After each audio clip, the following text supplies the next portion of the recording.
Shalom, Israel, Shalom, Shalom. Brother Naquam, watchman for Israel, coming back at you with these precepts and another Monday night Slakia in the spirit, right? And another Sabbath lesson through the spirit and power of Yahweh by Shema Mashiach wa Malaki Bashai.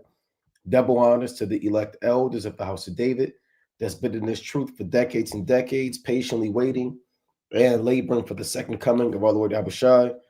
A hearty, mighty shalom to all of the mighty men of the Most High God who are out there in the highways and byways, pushing this truth, magnifying the ministry, presenting their bodies as a living sacrifice, and enduring all things for the elect's sake. Shalom, shalom.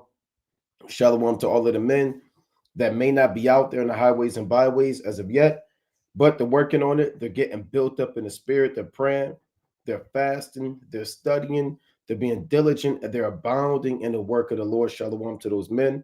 Shalom to all of the Aquaf out there, the sincere sisters that are out there zealous, diligent, and on fire, moving in the spirit of our righteous foremothers. Shalom to all of the ancient men out there. Shalom to the children. Shalom to everybody tuning in live through the spirit and power of Yahweh Shema Mashiach Malaki Bashai. Kasia, Servant 144K, Benjamin Youngwolf, Shalom, Elder Daria Wash, Shalom, HBK Ent, Dinah, Dennis Rodman, Shalom, Yvette McKellar, Nakama, Shalom King, and again, Brother Azariah, Nikki, Shalom, Red, Yasha Allah 12 Yakad, and again, everybody else tuning in and that will tune in. Shabbat Shalom through the spirit and power of Yahweh by Shema Mashiach Malaki Bashai. It is the day before the Feast of Tabernacles. The Feast of Tabernacles officially kicks off tonight at sundown, or so-called Saturday night at sundown. I'll put it like that. So-called Saturday night at sundown is the first day of the Feast of Tabernacles. And most high willing, brothers have been preparing physically. You understand, making sure that you have exactly what you need when it comes to keeping that feast day on a physical carnal level, but also preparing your spirit, preparing your body, making sure your tent is clean, your tent is built up, and your tent is a vessel worthy to receive the spirit of Yahweh Bahashim Yahushua in these last days. So we're going into the Feast of Tabernacles because, again, it's fitting. It kicks off tonight at sundown. The reaping, the sickle, and the end. Right, we're going to touch on the Feast of Tabernacles through the spirit of power of Yahweh Bashima Mashiach Malaki Bashai, and how it pertains to end time prophecy, which you see going on in the world. Right, you got Trump. He's sending troops out there to Memphis, out there to Chicago. Let me see if I can pull that up. Right, let me see if I can pull this up. Troops, not troops, but we'll put we'll just say troops, right, to Memphis. Right, so he wants to deploy federal agents to Memphis, and I believe they're out there already. Right, Chicago, Memphis. You understand they're cracking down. You know, a lot of these laws are being passed behind the scenes to cracking down on hate speech, to cracking down primarily on what we are doing, which is pushing this word on a high level. So there's laws being passed publicly. There are bills being passed privately. There's a lot going on in these last days that further show us that we're in the end of this man's system and the end of this man's world. And Jacob's trouble, essentially is drawing nigh, right? Jacob's trouble is drawing nigh in these last days. And everything that you see going on out there is a foreshadowing ultimately of Jacob's trouble. I was seeing an article where they said that they're just rounding up people and, inner cities where Jake is, and they're just going missing.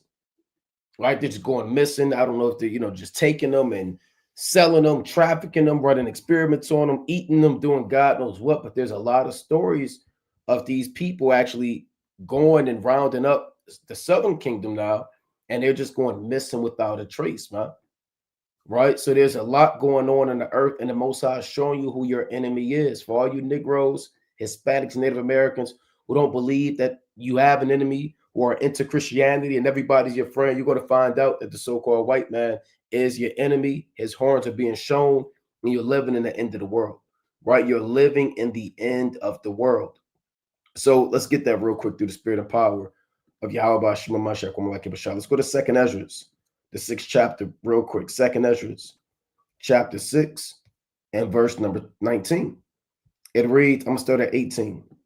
And it said, behold, the days come that I will begin to draw nigh and to visit them that dwell upon the earth. And these are the days that you're experiencing. That's why you see so much going on in the earth. You have many false prophets speaking of a rapture. You have people that are out there seducing people. You have earthquakes. You have wars. You have rumors of wars. You have a pending. You just had if brothers are watching, Lithuania just told their people prepare for World War III. They just came out and said that as well. You have Trump and his National Guard. You have riots and governments being overthrown in Europe. You have nations that are in debt, trillions of dollars, right? The economy is collapsing. Let me see if I can find this in Lithuania. Lithuania tells, let's see if I could just type this in, right? So bear with me. This just came in, man. This came in hot. Right, let's see if I can find this. Right, I have to see if I can find the exact one. Right, but they just came out and they were telling their people to prepare for World War III. Right, how these things could prepare for World War III. So Lithuania is telling their people to get ready for war. The other European nations are telling them to get ready for war. France told the hospitals and their people a month ago or so to get ready for war. You have America and Qatar. They just signed an alliance where they said if any attack on Qatar is an attack on America. And all these things are happening, man. Right? Let's pull that up as well. I'm just vaguely going into this. This isn't a current events lesson, but I just want brothers to see what's going on. Right? Let's see if I can find this. So they just came out and they made this treaty.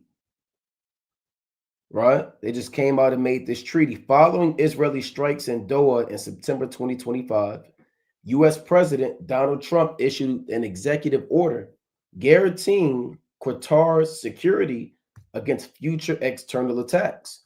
This unprecedented promise, described as similar to NATO's Article 5, marks a major escalation of the alliance between the two countries. So you got a lot of these Arab nations, they're actually in cahoots with America. So they're saying if you attack Qatar, you pretty much declare war on America. So I'm led to believe, I could be wrong, that they could be staging the false flag and they're going to say Iran attacked Qatar to draw America into a war that they've always wanted, to fulfill the bidding of the state of Israel, right? So you have to keep watch. You have to keep watching what the Most High is doing as well. You know, so we're going into the end of the world. We're speaking about what the Most High is doing. We have a lot of high holy days coming up. There's blood moons. There's a lot going on in the earth. And we're encouraging brothers through the spirit and power of Yahweh Bashmiel Shai to keep their foot on the gas and keep your foot on these demons' necks, man. Right? So the Most High said, the days come that I will begin to draw nigh and to visit them that dwell upon the earth, right? By allowing nations to come together, causing war. The Most High visits the earth by his judgments. He's known by his judgments. 2nd Ezra 6:19, and will begin to make inquisition of them, what they be that have hurt unjustly with their unrighteousness, and when the affliction of Zion shall be fulfilled. So our punishment is temporary. So once we reach the end of our punishment, the Most High is going to further escalate his judgments in the earth. That's when you're going to see Jacob's trouble. That's when you're going to see World War III become a reality, because that's the Most High searching out the sins of all these other nations and judging them for what they have done against his son, against him, and against us. That's the inquisition being done by the angels in the last days. The same way that the Lord made inquisition on Sodom and Gomorrah. He sent 2 death angels. Remember, those angels had a 2-phase mission. Phase 1 was to deliver the message to Abraham that Isaac would be born according to the time of life. Phase 2 of their mission was to make inquisition in Sodom and Gomorrah according to the cries that Lot gave, to see how wicked it was. Once the inquisition was made, the Most High laid the hammer down and sent fire and brimstone and destroyed those 5 cities. So what do you think is going on now? There are angels going to and fro in the earth, making inquisition on the estate of Babylon the Great. And the Lord said that let me get this in Amos 9. I'm going to get to the lesson, right? But just want to get this real quick, right? This Amos chapter 9 and verse number 8. Behold, the eyes of the Lord God are upon the sinful kingdom, and I will destroy it from off the face of the earth, saving that I will not utterly destroy the house of Jacob, said the Lord. So the sinful kingdom in these last days is Babylon, Babylon the Great, America.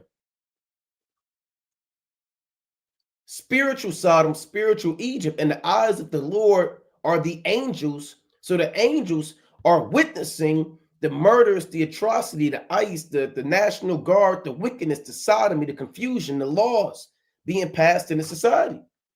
They're making inquisition. To make inquisition means to investigate, to inquire, to search out, to examine. This kingdom, are they just or are they found wanting? Let's get that in Daniel 5 real quick, man. Right? Didn't the angels make inquisition in the days of Belshazzar? And they told him, your kingdom has been found wanting. Right?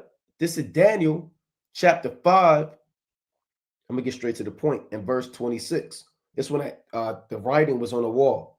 Right? The angel or the Most High, however the Most High did it through the spirit of Yahweh Bashmi Yahushua, had a hand come out and write down a decree and judgment to the king of the Persians, Belshazzar. Now here's what he told him, Daniel 5 and 25. And this is the writing that was written, many, many tickle you farsing. This is the interpretation of the thing. Many, God hath numbered thy kingdom and finished it. So every kingdom is numbered by God. Every kingdom has a set time that they're going to rule. They're within particular parameters that the Most High has established before the foundation of the world.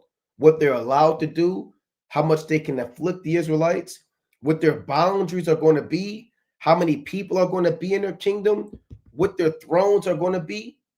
The Most High has numbered Babylon the Great, and we see he's finished it. It's done.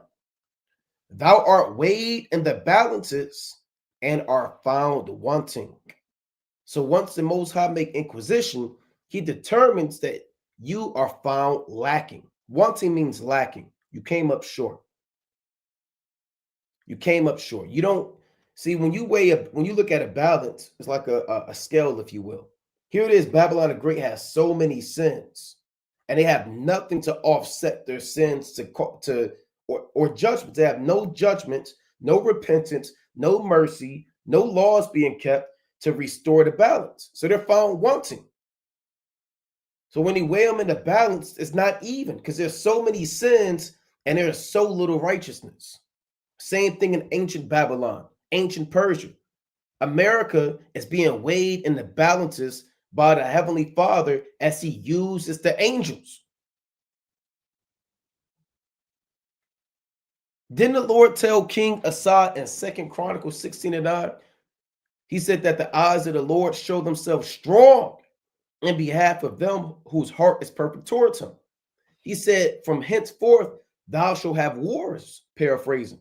So America is going to be stirred up in wars to the destruction because the spirit of America is not perfect with the Most High. And the angels, they know it. I'm going to read this again, Daniel 5 and 27. Tickle, thou art weighed in the balances and found wanting. Thy kingdom is divided and given to the Medes and the Persians. And America is divided. And they're going to be destroyed by the Medes and the Persians. The Medes on a metaphoric level represent the Russians. And the Persians represent Iran, right? So this is going to happen all over again. So let's read on in 2 Ezra 6 and 20. It reads, actually, I want to get one more because I want to touch on the part when it says, and when the affliction of Zion shall be fulfilled. Let's go to 2 Maccabees, right? Let's go to 2 Maccabees, the 6th chapter, because our affliction is pretty much done, right? We have a little bit more to go, but the majority of it is over, right? We have fewer days in oppression. This isn't the 1400s, the 1500s anymore, right? I want second Maccabees, chapter 6 and verse number 14. I'm gonna start at 13, right? Second Maccabees 6 and 13.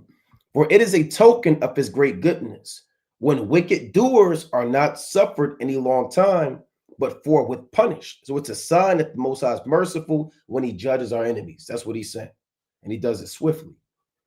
For not as with other nations, whom the Lord patiently forbeareth to punish till they be come to the fullness of their sins, so dealeth he with us. Lest that being come to the height of sin, afterward he should take vengeance of us. So what the Most High does is he judges us in the meantime, and he's waiting for America to reach the cap of their sins. Once they reach the cap of their sins, that's when the Most High ultimately destroys them. Same thing he did with Sodom and Gomorrah, right? So the angels are making inquisition and a recording to the Heavenly Father how high the sins of America are. And once those angels bring that report to the Most High, say they have capped and they have fulfilled their sins, then the Most High is going to deliver us and destroy them. Right? Let's go to Lamentations. That's how it works in the spirit world, right? Lamentations chapter 4 and verse number 21, right? Lamentations 4 and 21. Rejoice and be glad, O daughter of Edom, that dwellest in the land of Uz. The cup also shall pass through unto thee. Thou shalt be drunken and shall make thyself naked. So all of the wrath that we drunk of, all of the punishments, the curses, Esau, you're going to have to drink of that. The punishment of thine iniquity is accomplished. O daughter of Zion, he will no more carry thee away into captivity. He will visit thine iniquity. O daughter of Edom, he will discover thy sins. So our punishment is almost up, like our sentence. People go to prison and they're there for a set time, right? Unless they're, life, but, 15 to 20 years. We were here for a period of years that only the Most High knoweth. Because all we have is what we've been told. The Most High knows the true times. He's keeping the true calendar. So the Most High understands exactly to the second how long we're going to be here. And then he's going to judge these nations for what they have done. So it's very important through the spirit and power of the Most High to seek Yahweh, Ba'ashim Yahushua, these last days, to prepare for the Feast of Tabernacles on a spiritual level. We often talk about the physical. It's more than just physical. Yes, you get your tent, you get your booth, right? You got your spot, you outside, you got your fire going, all praise to the Most High. But if you want to be delivered from the evils that are inevitable, then you have to prepare your tabernacle on a spiritual level. Right. And I want to touch on that first before we get to what's going to happen to those who don't prepare their tabernacle, because the sickle and the reaper draws nigh. So this is 2 Corinthians chapter 5 and verse number 1. Right? 2 Corinthians chapter 5 and 1, it reads, for we know that if our earthly house of this tabernacle were dissolved, we have a building of God and a house not made with hands, eternal in the heavens. So understanding the Feast of Tabernacles is knowing that you have a body that is likened unto a tent, right? So your body's a tabernacle. Your body is frail, like your tent is frail. Let a gust of wind blow by your tent and pick up off the ground. The pegs are be loose and your tent is blown away. Our bodies are frail. Our bodies are evil. Our bodies are subject to sin. And tabernacles, like we always say, tabernacles are temporary dwelling places. Houses are permanent. Tabernacles are temporary dwelling places. So you have an earthly tabernacle. A lot of brothers, they're focusing on an actual tabernacle or tent that they're going to buy or that they may have, but they're losing sight of their earthly tabernacle. They're not making sure that their spirit is getting right and their mind is getting right, and that they're actually building themselves up in the knowledge of the Most High. But the verse is saying if your physical tabernacle is destroyed, you have a spiritual tabernacle waiting for you, a spiritual body, right? Verse number 2. For in this we groan, earnestly desiring to be clothed upon with our house which is from heaven. So we're desiring to be clothed with a spiritual body, because this physical tabernacle, this body is hell. Straight up and down. You're subject to pain, lust, demons, temptation, death. The spiritual tabernacle, the spiritual body, is not subject to pain. It is not subject unto death. It is not subject, Salakia, unto temptation, lust, and diverse vanity. So we're groaning. We're groaning in the spirit because we can't truly serve the Most High the way that our spirit would like to serve the Most High. We're limited in this flesh because we're going to go off and we can't really serve Him in a full capacity, right? So keep in mind that as the Feast of Tabernacles comes in tonight at sundown or Saturday night at sundown, that you have to focus on building up your actual tabernacle, right? And cleansing it. Let's go to 2 Peter, right? Chapter 1. And there is a judgment. We're going to touch on it. There is prophecies and judgments to those who neglect such a monumental task, right? It's a big deal to make sure you build your tabernacle. And I always say through the Spirit of the Most High, as a man's tabernacle is, so is he. You are your tabernacle. And how a man builds his tent, see, how a man builds his tent is how he builds himself up. Some brothers, man, they get help to build their tent. That shows who they are as an individual. Some brothers do it themselves, and that's fine. Some brothers' tents during the Feast of Tabernacles are completely filthy on the inside. It's a reflection of their life. You and your tabernacle inside and out is a reflection of your life and your behavior, right? So this 2 Peter 1:13. Yea, I think it meet, as long as I am in this tabernacle, to stir you up by putting you in remembrance. So as long as you're in your tabernacle, you have to do righteousness. As long as Peter was alive, he was getting old. And he was going to die. He was going to be crucified upside down. He knew he would be crucified. Yahushua told him in John, the 21st chapter, that you're going to stretch forth your hands and men are going to carry you where you won't. You know? So he told the churches, as long as I'm in this tabernacle, I'm going to stir you up and put you in remembrance.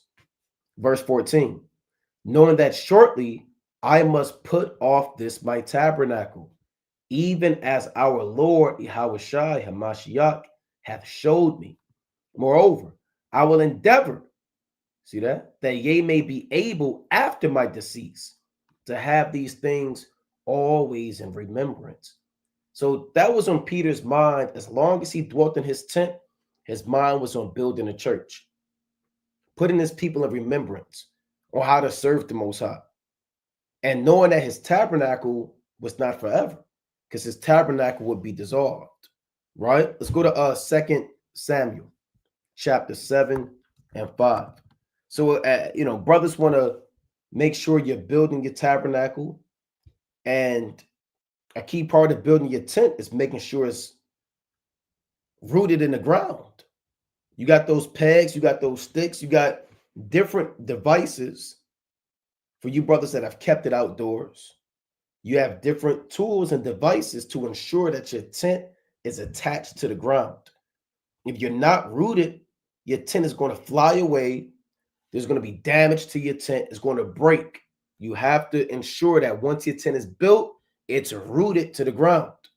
How you build your tent is how you build yourself up, right? So this 2 Samuel chapter 7 and verse number, I'll start at 5. So when you read this, David wanted to build a house and a temple to the Most High, right? He went to Nathan. Nathan told him, do what you want to do. The Most High is with you. Then the Lord came to Nathan, by night and told him what to tell David concerning how he wanted to, concerning him building the house. Okay, so this 2 Samuel 7 and 5. Go and tell my servant David, thus saith Yahweh, shalt thou build me an house for me to dwell in? Whereas I have not dwelt in any house since the time that I brought up the children of Israel out of Egypt, even to this day, but have walked in a tent and in a tabernacle. So the Most High didn't have a temple. He never asked Moses. He never asked Joshua. He never asked any of the judges or anybody or Samuel to build him a house.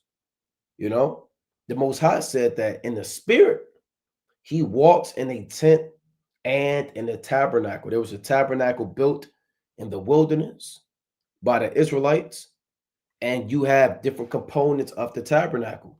And the Spirit of the Most High, he dwells in that tabernacle.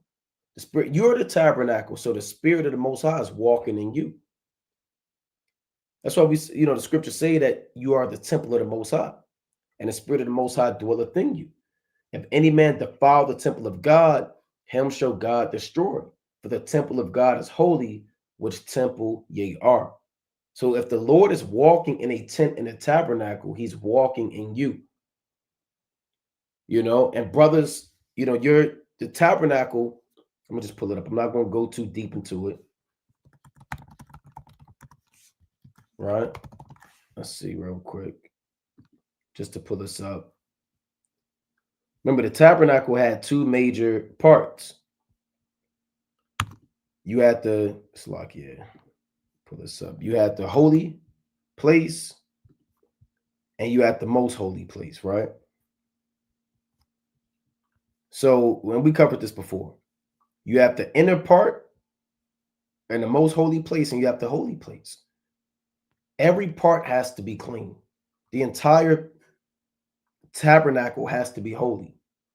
You couldn't have the holy place be kind of clean, then the most holy place be really clean. Everything has to be holy. And the deep inner part of you has to be holy. You have an exterior and what you display to individuals in the land of the living, then in the inner parts, what you struggle with and what you deal with, that has to be cleansed. So you have to look at your house. You have to look at you on every level. Just like the tabernacle is divided from a holy place and the most holy place, you have to look at yourself. On every level, are you being cleansed? It's the Spirit of the Most High walking in you. It's the spirit of the world walking in you. It's the spirit of lust walking in you. What is inside of your tabernacle? Right? You have to ask yourself these things, because the Spirit of the Most High, he says that he walked in the tent and that he walked in the tabernacle. Right? Let's go to 2 Corinthians chapter 7 and 1. Now, let's say you examine your spirit, right? And you find yourself dealing with all types of demons in your tent. And I'm not talking about your physical tent, right? I'm talking about you, because brothers are all fighting their own respective demon. Everybody's dealing with something. You will be a liar to say that you're not dealing with anything. That's a dangerous person, right? You want to be humble enough to be able to accept the fact and understand that we all are in sin, and there's always something to be improved on. This is 2 Corinthians chapter 7 and 1. Having therefore these promises, dearly beloved, let us cleanse ourselves from all filthiness of the flesh and spirit, perfecting holiness in the fear of the Most High. So there are promises, man. Here we are talking about the end of the world. Being in the chariot is a promise. Having a crown on your head is a promise. Having the nations being subject unto you or subjection unto you, that is a promise. Being delivered is a promise. If you have these promises, the only way you're going to get them is if you cleanse yourself, if you cleanse out your tent, cleanse out your tabernacle from all filthiness of the flesh, any carnality, any lust, any wicked thoughts you're dealing with, grudges, backbiting, murmuring, slothfulness, wickedness. Cleanse that and cleanse your spirit. And we have to perfect holiness in the fear of the Most High. That's the only way we're going to make it out, right? That's the only way we're going to make it out. And we perfect holiness and the fear of the Lord. There's an account, and Lord willing, I'll get the precept. If not, it's fine. When Nehemiah cast out all of the stuff, let me see if I can get that. He cast out of the house of the Most High all of the filth, man. This is I want to get straight to the point. So this is Nehemiah chapter 13 and verse number 6. So Nehemiah, I'm gonna start at 5. You know what? Let's start at 4. So this is Nehemiah chapter 13 and 4. And before this, Eliashib, the priest, having the oversight of the chamber of the house of our God, was allied unto Tobiah. That's a heavy office. You're over the chamber of the house of God, the storehouse. But this Israelite, the priest, he was allied to Tobiah. Tobiah was one of the chief enemies of Nehemiah at that time. You're over the house of the Most High. You're over your vessel. A lot of you brothers, you have wives, you have children, you're over their house. How can you be over the chamber of the house of God and be allied to the enemy of God? These demons are the enemies of the Most High. Stop befriending your demon and convincing yourself that that demon you deal with is normal. Stop being complacent. You're no different than this priest being allied unto Tobiah. Let's read on. And he had prepared for him a great chamber, not a little chamber, not a little small section. He was so allied to this individual. Think about you being allied to a demon. Think about what you deal with, that you're entertaining, and that you've been allied to it. And as you entertain it, you prepare a great chamber inside of you. That's what this man did. I mean, it's the exact same thing. And he had prepared for him a great chamber. Brothers make a lot of room for these demons.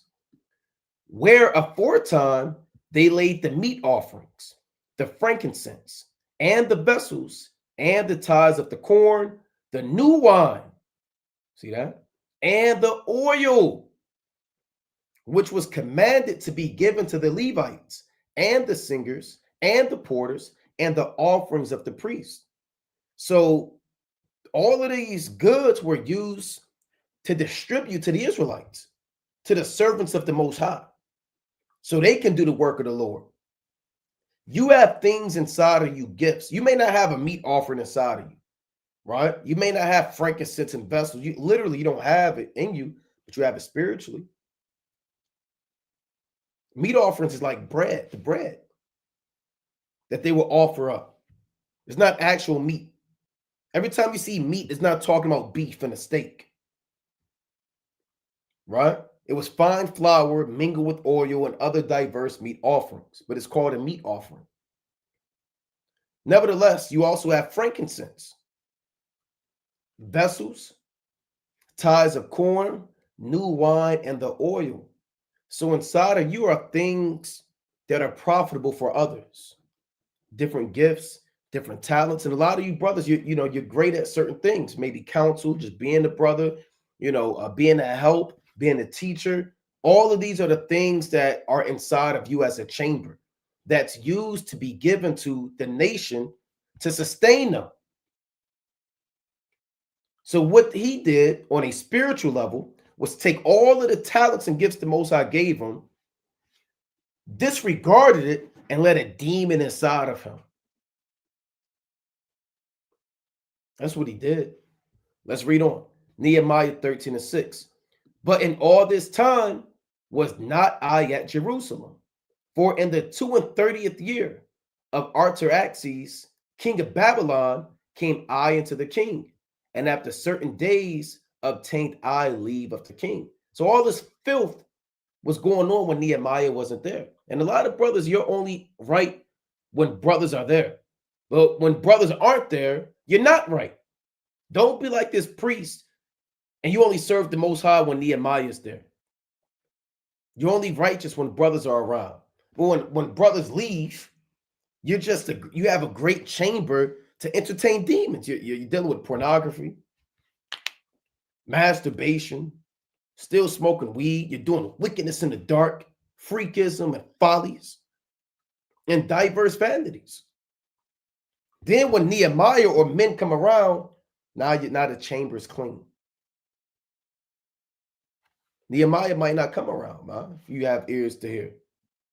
You're going to have to clean that out of your own will and integrity. The Lord said in Philippians, quick precept, right? Philippians chapter 2 and 12. Wherefore, my beloved, as ye have always obeyed, not as in my presence only, but now much more in my absence, work out your own salvation with fear and trembling. Serve the Most High when you're by yourself. That's integrity. You serve the Most High in the presence of men. That's brotherly love as well.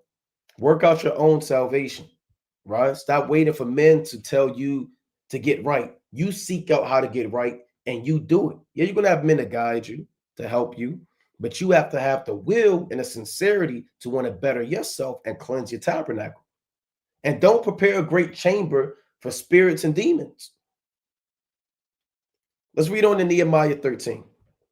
I'm going to read 13 and 6 again. Nehemiah chapter 13 and 6.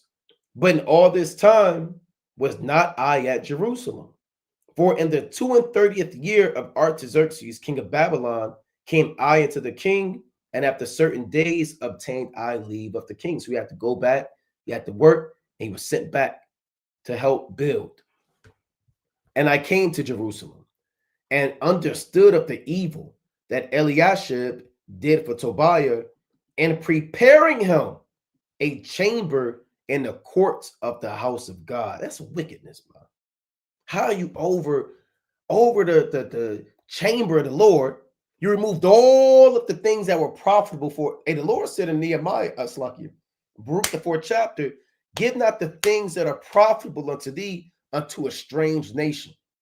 All of this stuff that was in the temple, he cast it off, man, and made a chamber for a heathen that hated God. Nehemiah was pissed, man. I'd be pissed. You should be pissed if you do the same thing that this priest did, preparing chambers in the courts of the house of the Most High. You are the house of the Most High. Your brother's the house of the Most High.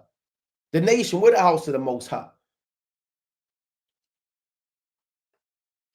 And preparing is a heavy word right there. It's not like you did it in haste. A lot of brothers prepare. You entertain and then you go off and you set up plans and plots to get that demon inside of you. Nehemiah 13 and 8. And it grieved me sore. Therefore, I cast forth all the household stuff of Tobiah out of the chamber.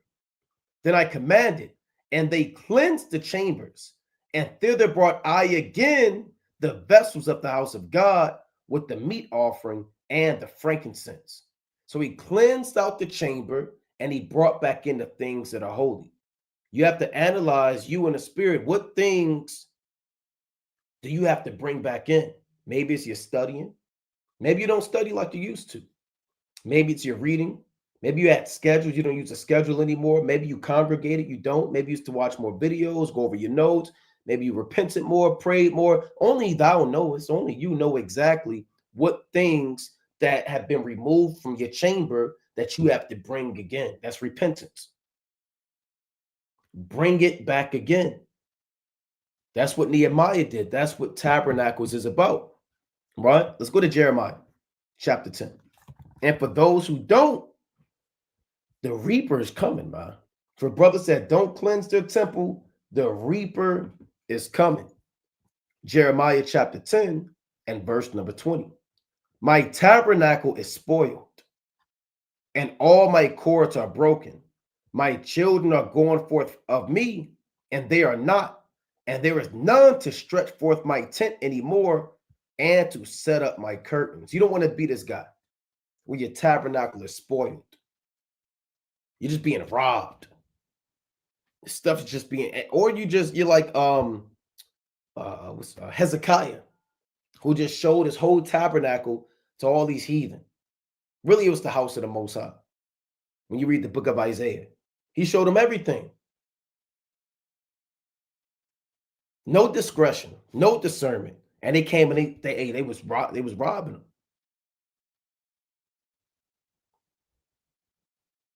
So your tabernacle can get spoiled. And your cords are what holds up your tabernacle. If you look up let's look up a biblical, these are the cords that hold up the tabernacle. If you look up a biblical tent, right? These are the cords. Right, let's see if I can get this picture real quick. If this is let's see what this is right here. Right through spirit. Okay, all right, let's not do that one. Let's see. All right, well, you get it. These are the cords right here. See these cords, they hold up the tent. And these cords have to be rooted in the ground. They have to be rooted in the ground. Once that cord is loosed, that tent is scattered abroad and is finished. And it's not just one cord that holds the tent down. You have to be rooted in every part of this knowledge. You have to be rooted when it comes to your prayer. You have to be rooted when it comes to separated from the world. All these are different cords that keep you rooted and attached to the ground. Once your cords, like Jeremiah said, your cords are broken, you're broken.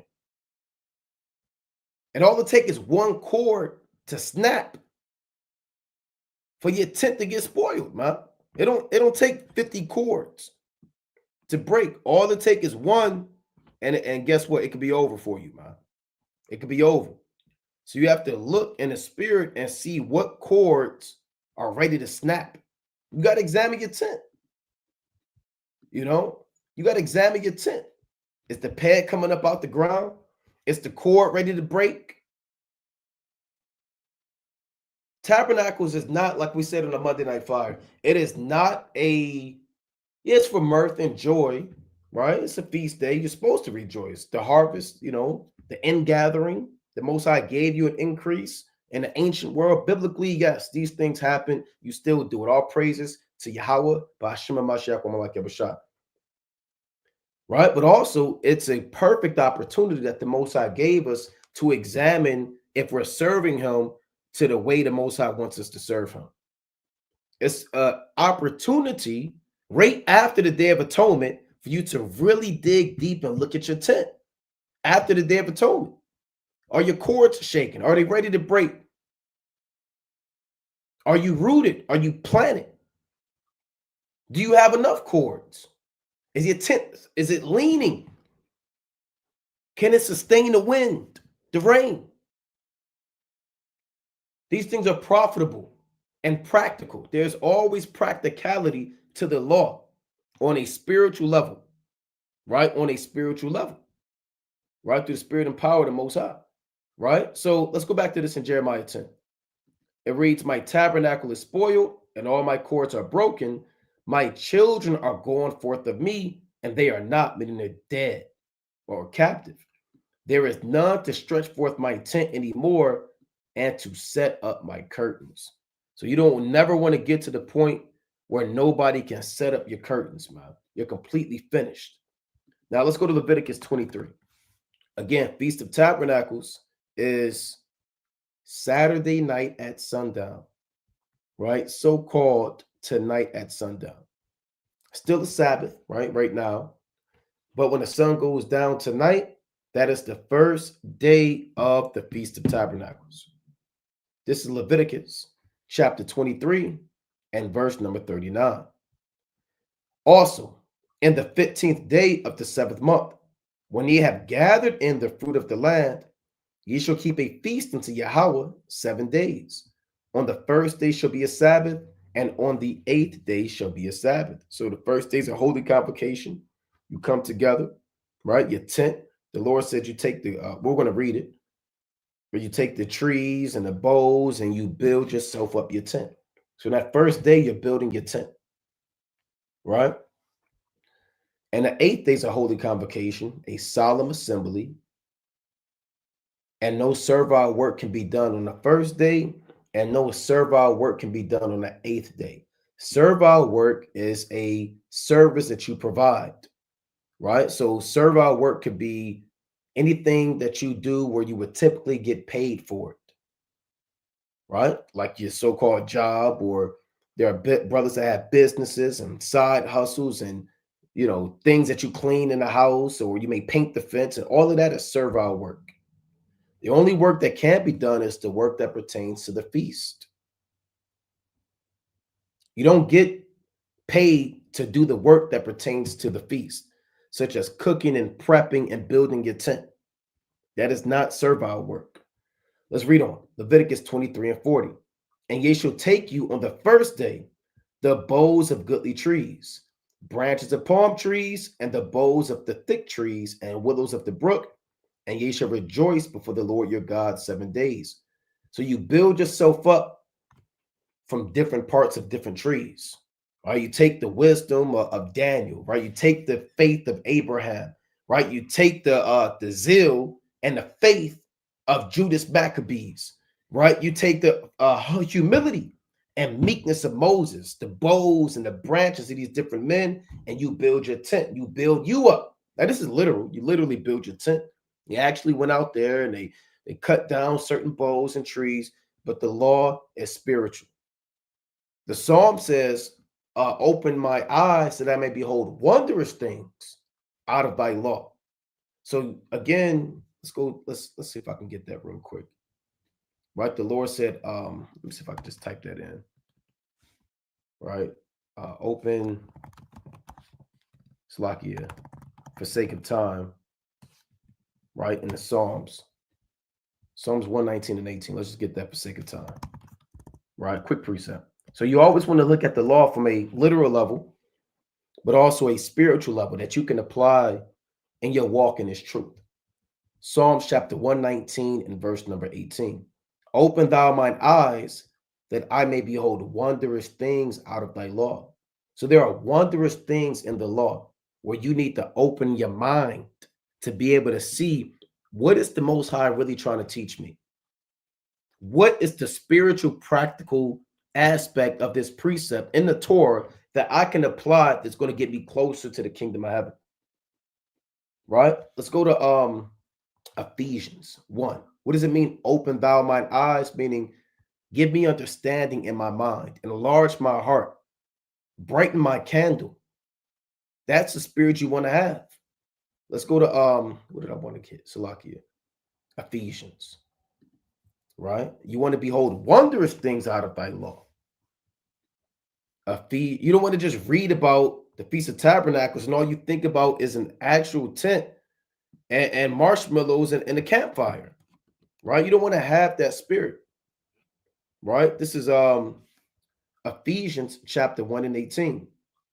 The eyes of your understanding being enlightened, that ye may know what is the hope of his calling, and what the riches of the glory of his inheritance in the saints. So the eyes is really the eyes of your understanding, meaning your mind, right? Your mind is beginning to open up and see exactly what is the instructions that the Most High is giving you.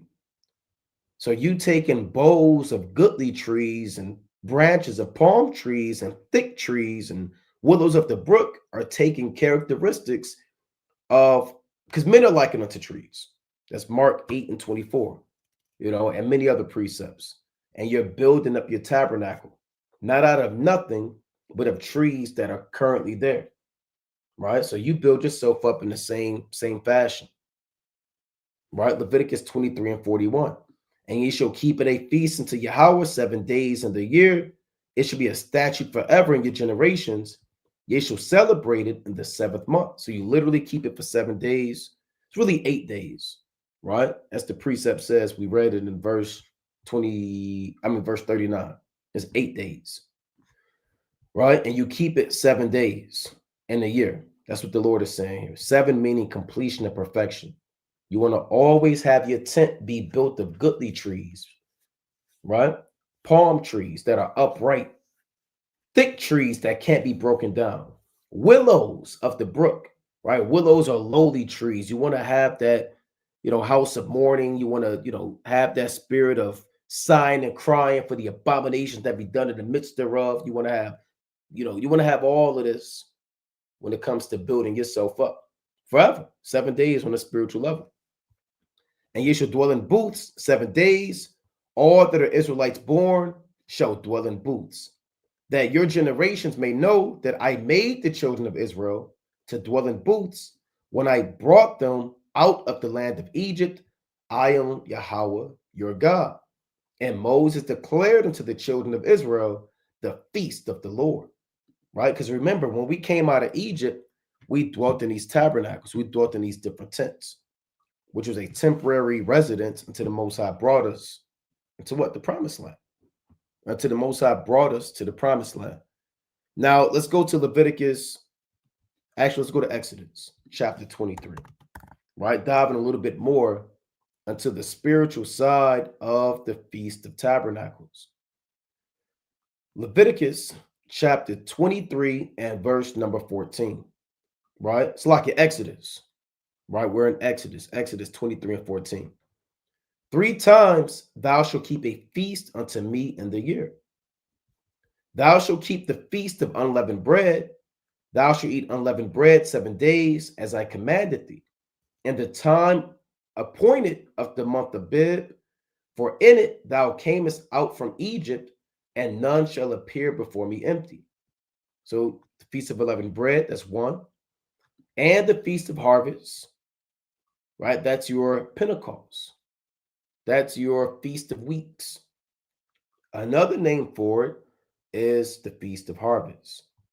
The first fruits of thy labors, which thou hast sown in the field, and the feast of ingathering, which is in the end of the year, when thou hast gathered in thy labors out of the field. So another name for the Feast of Tabernacles, and we go over this often, is the Feast of Ingathering. At this time, all remaining crops, before the wintertime came in, before that temperature started dropping, before that early rain came in, you would gather in any remaining crops. A lot of times you had olives, you had dates, you had figs. These are the things that you would gather in the end of the year. The end of the year is the end of the agricultural year. There were multiple cycles that ran concurrently for the Israelites. So you had a calendar year and you had an agricultural year. The calendar year began at the first day of the first month, in the month of Bib. But that was not the beginning of your agricultural year. The beginning of your agricultural year started with the early rain, essentially. The end of your agricultural year was the Feast of Tabernacles, or the Feast of Ingathering. Just like at these jobs, they have most corporations, they have a calendar year, and in the world of corporate, like finance, they have something called a fiscal year or a fiscal calendar, right? And they run at the same time. You have a payroll calendar, right? You got different calendars that can run, or different cycles that can run at the same time. So the Feast of Ingathering is when we gathered in all of the crops out of the land, right? Let's go to Exodus. And it happened at the end of the year. Keep in mind, the end draws nigh, right? Let's go to Exodus 23, through the Spirit and power of the Most High, right? We're going into the wondrous things out of the law concerning the Feast of Tabernacles. Exodus chapter 23 and verse 16, and the Feast of Harvest. The first fruits of thy labors, which thou hast sown in thy field. It's like I read that. I want Exodus 34. It's lucky. Right? Exodus chapter 34 and verse, let's see. I had this precept, 21. Okay, Con, here's what I want, Salakia. Right? Exodus chapter 34 and 21. 6 days thou shalt work, but on the 7th day thou shalt rest. In the earing time and in the harvest thou shalt rest. And thou shalt observe the feast of weeks, of the first fruits of wheat harvest, and the feast of ingathering at the year's end. So these are different things we have to familiarize ourselves with. The earing time is the time of the spring.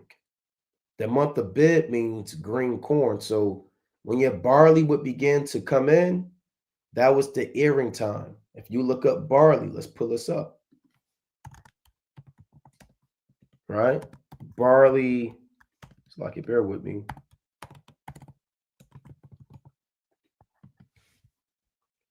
Right, let's pull this up. Not barely, right? Let's see, barley grain.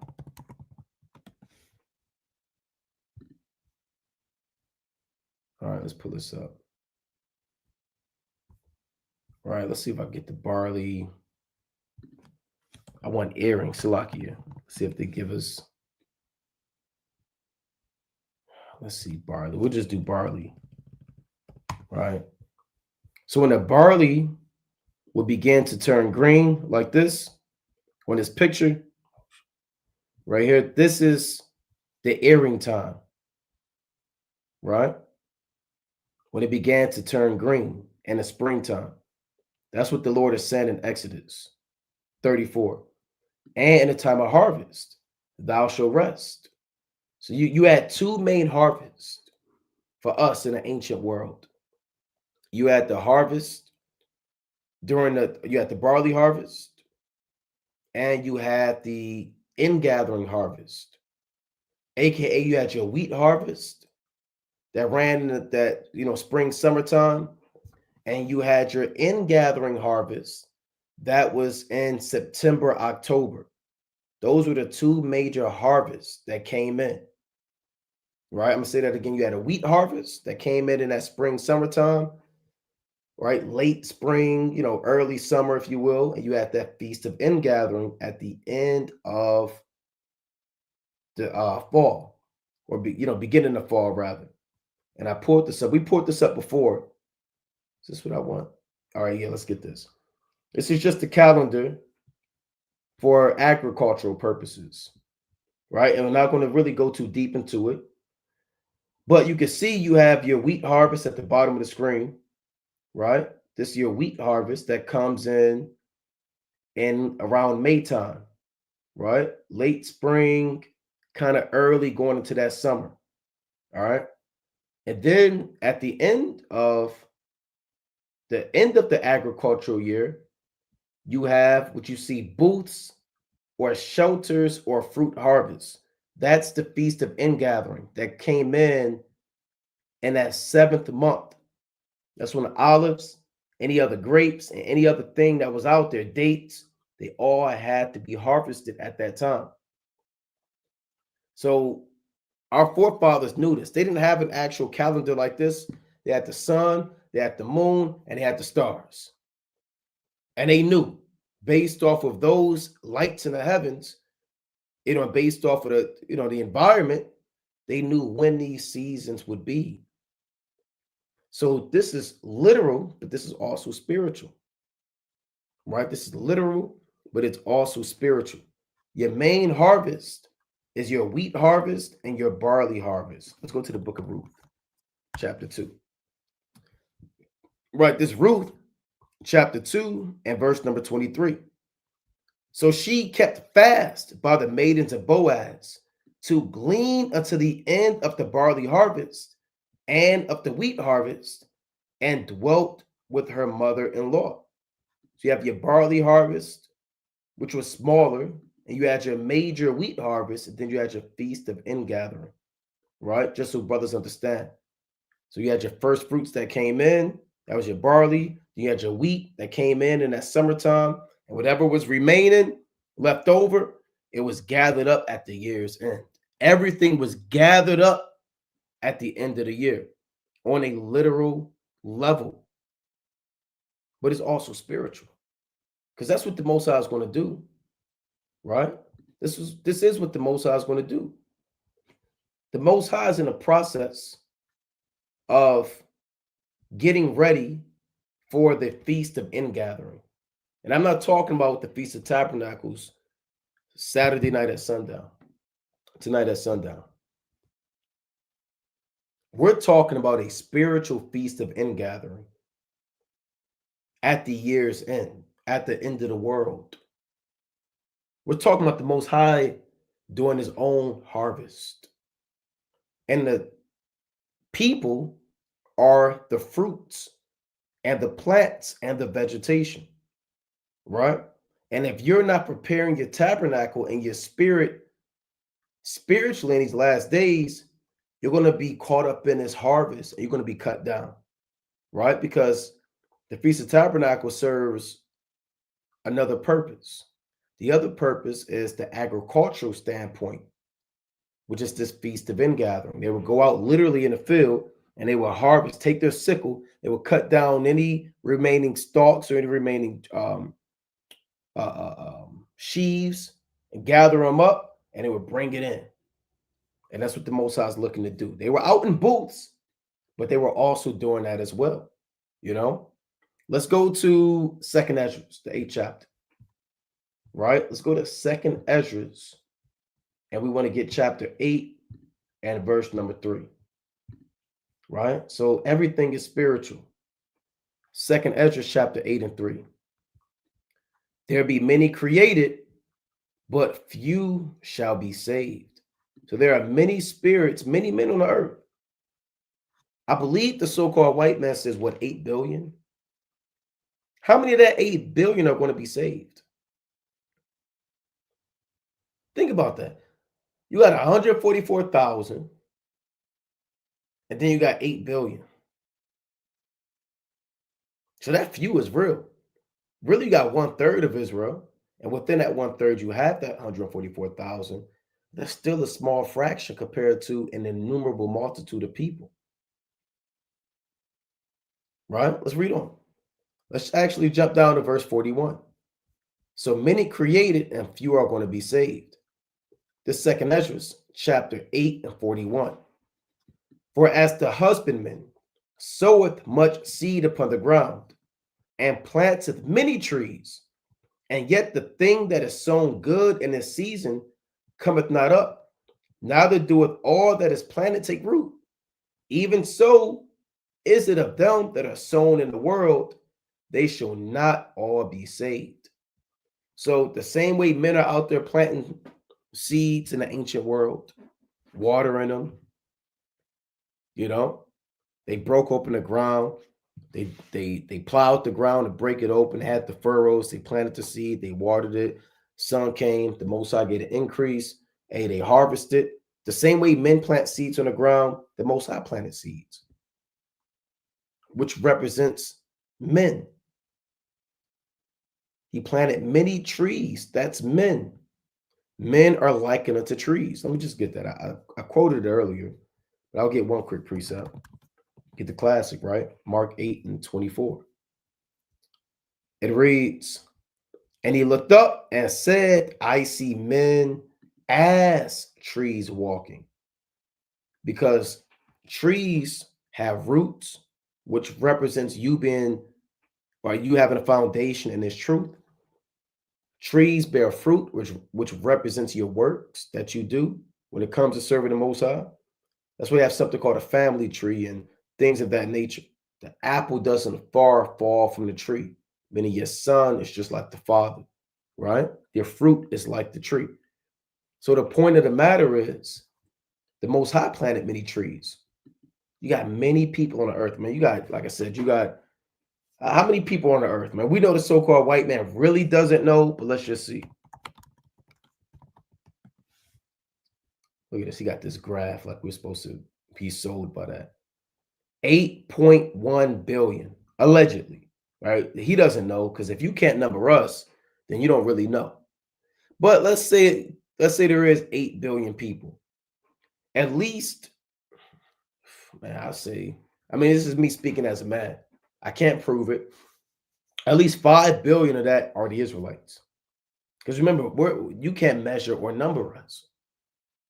Maybe 6 billion. Who really knows? Only the Most High know it. But we're at way more than 60% of this 8 billion. So, but let's run with that number. If there is 8 billion people on the earth, these are the many trees that the Most High made. Right? So it reads, I'm going to read it again. Second Esdras 8:41. For as the husbandman soweth much seed upon the ground, and planteth many trees, and yet the thing that is sown good in its season cometh not up, neither doeth all that is planted take root. Even so is it of them that are sown in the world, it should not all be saved. Every seed that you plant in the ground is not going to turn into a tall tree, right? It's not going to work like that, right? It's not going to happen.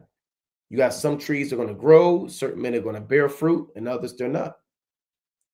Right, let's read on.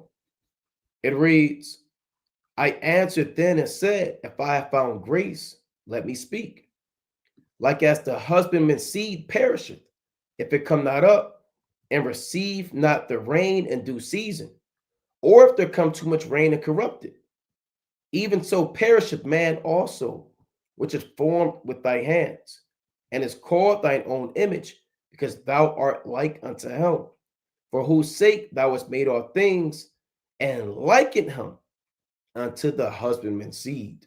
So man is likened unto the seed and the trees. Everybody's not going to be harvested, huh? And gathered and saved by the Most High.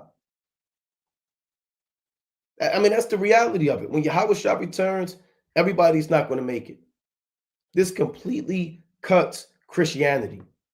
The Lord is coming to save everybody. The Lord said they shall not all be saved. Only the ones that take root, those are the ones that are going to be saved. And you can see everybody's not taking root. Let's go to Mark chapter 4. Right? So on a spiritual level, men are still growing. We're growing into the time of the harvest. The same way in the ancient world, they allowed their crops to grow until the Feast of Ingathering. At the Feast of Ingathering, then the Israelites would go out and they would harvest all of the crops that have grown. And there were certain places they went to where they expected crops to be there, but they weren't there. Not because they didn't plant seed, but because they didn't bear fruit. Right? So this is Mark chapter 4 and verse number 26. It reads, and he said, so is the kingdom of God, as if a man should cast seed into the ground, and should sleep and rise night and day, and the seed should spring and grow up. He knoweth not how. So this is talking about the generations of man. The Most High created man, and throughout time, the generations come and go. And then this last generation, man is growing, right? People are coming into the knowledge. The Most High said in Daniel 12, many shall run to and fro, and knowledge shall be increased. So the seed is springing and growing up. Verse 28, for the earth bringeth forth fruit of herself, first the blade, then the ear, after that the full corn in the ear. So the blade, the ear, and the full corn of ear represents man's progression until the day of the harvest. That's what it represents. It represents man's progression throughout time until the harvest.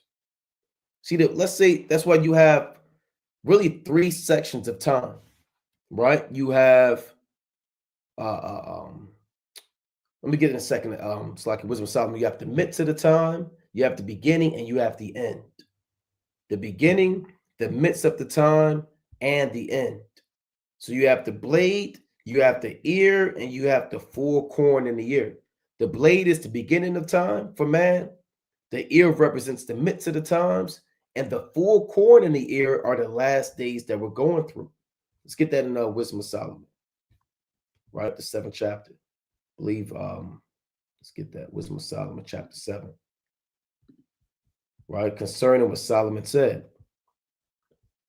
This Wisdom of Solomon, chapter 7 and verse number 18. The beginning, ending, and midst of the times. The alterations of the turning of the sun and the change of season. So Solomon was given that. He was given a blade, he was given an ear, and he was given a full corn. He was able to see the entire growth when man was made all the way up until the end of the world.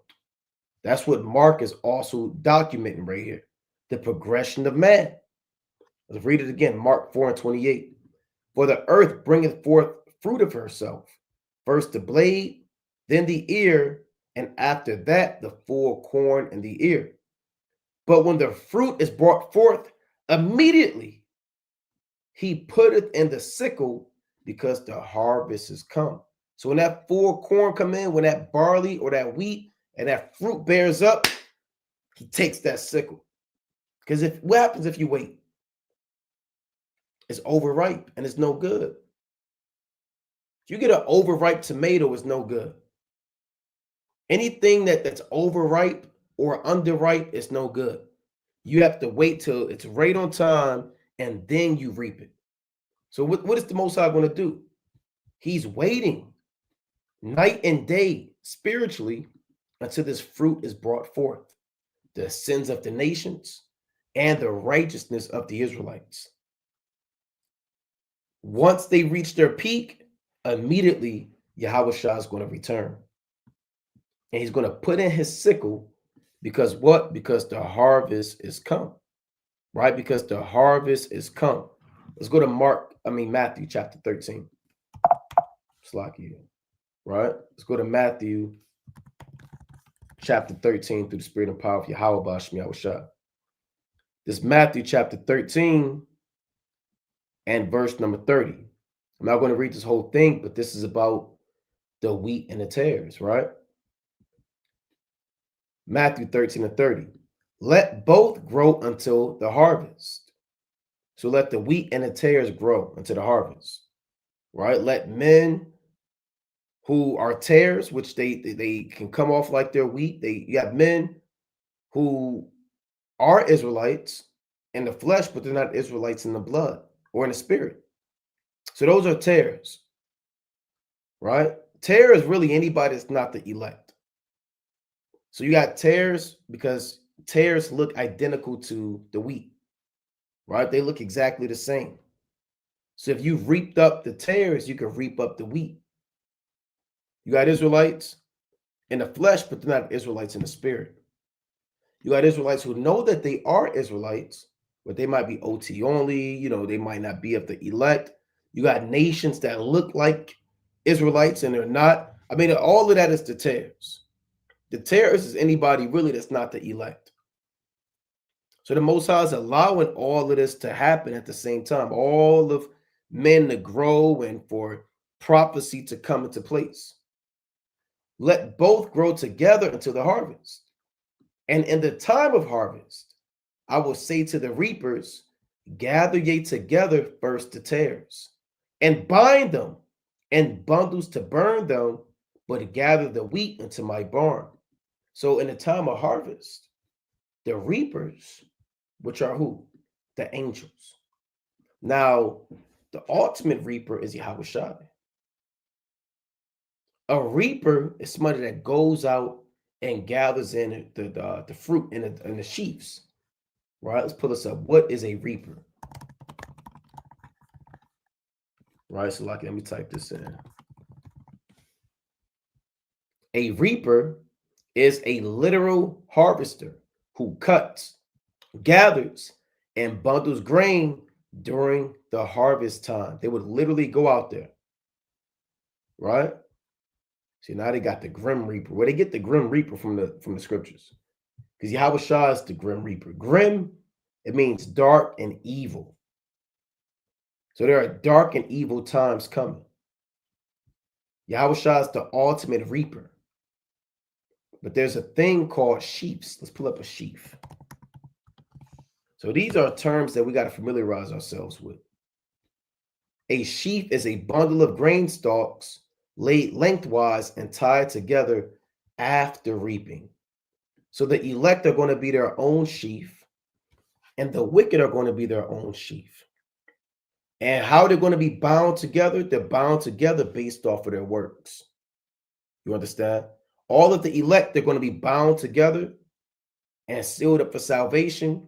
And all of the wicked, they're going to be bound together and destroyed by Yahweh Bashmi Yahushua. That's called sheaves. And really, you won't really understand a lot of prophecies and breakdowns if you don't understand the law and agriculture. Because you have harvest, you have a threshing, right? You have all these agricultural terms that brothers have to familiarize themselves with to get a better understanding of what the Most High is showing you. You have to look, you have to go into this. Let me go to Sirach 5 and 15, right? Quick precept. This Ecclesiasticus. And if you don't know, ask, man. Right? Write a note, ask on the Q&A. Hit a brother up. Don't just read just to say you read, man. Or watch a video or a lesson just to watch it, man, because you're bored.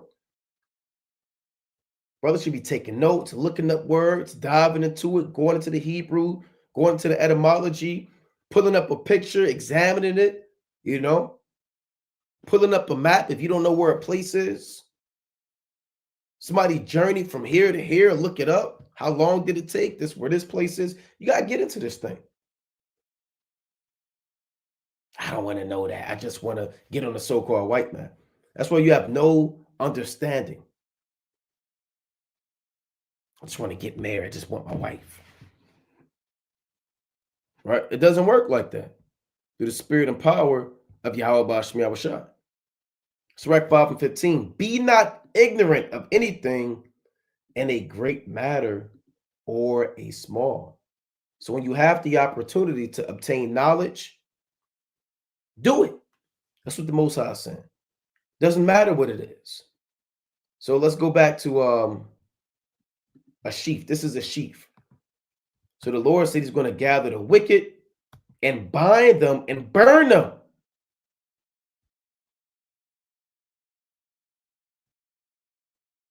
But the righteous are going to be gathered into barns. Right? Let's see if I can find sheaves burning. Right? So they do that, man. This is how the wicked are going to be. They're going to be sheaves or sheaves that are set up and burned. They're going to be burned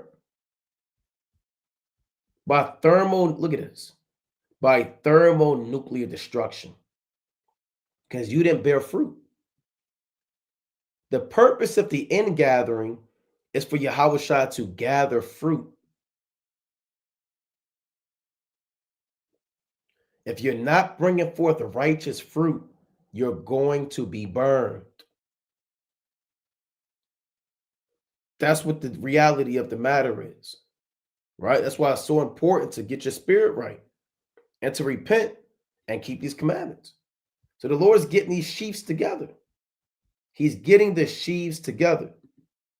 Let's go to James chapter 1, right? Let's go to James chapter 1 and verse 18. It reads, of his own will begat he us with the word of truth, that we should be a kind of first fruits of his creatures.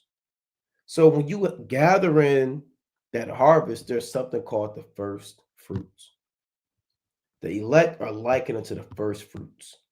Those are your first crops that grow up. You can't eat them. They're dedicated unto the priest, right? That also is part of the harvest.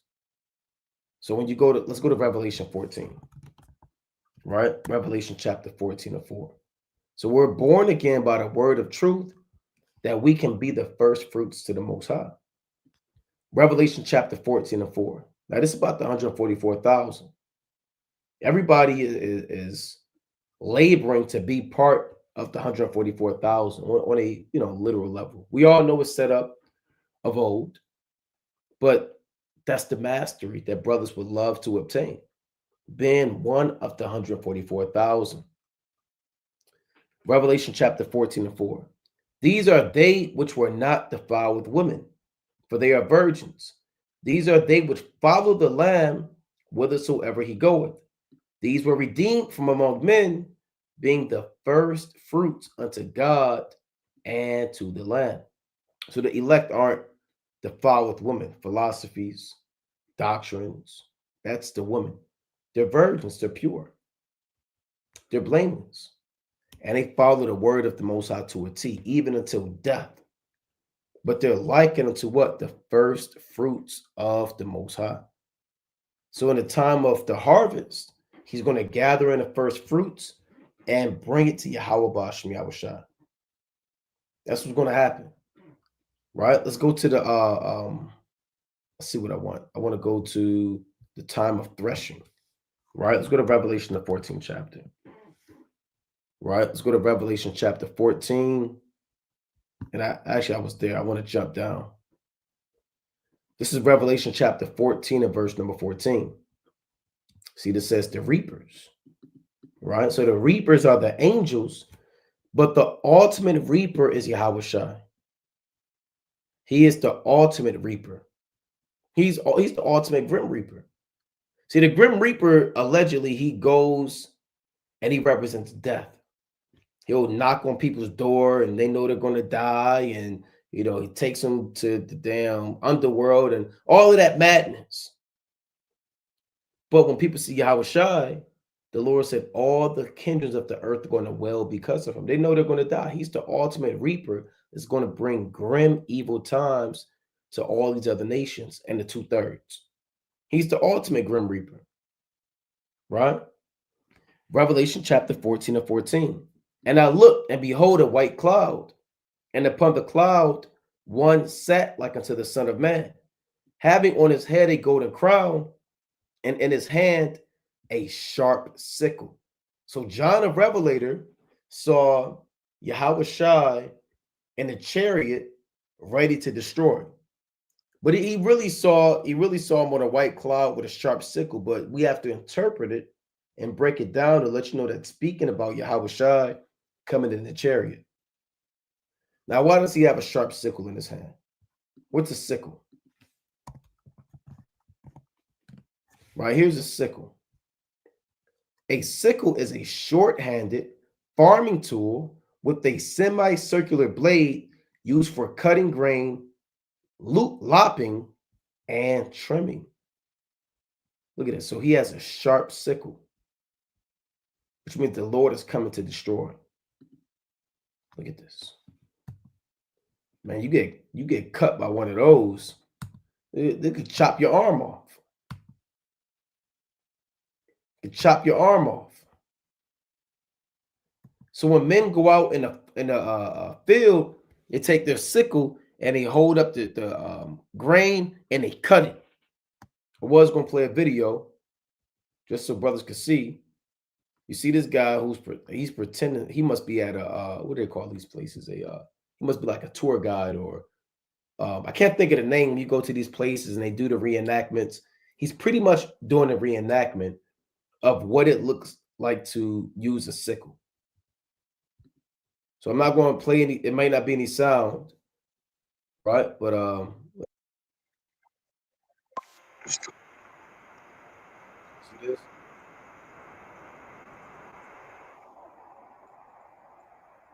So you saw what he did.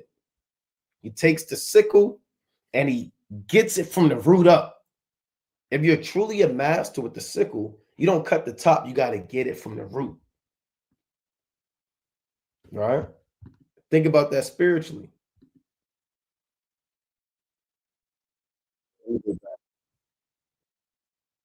Yeah.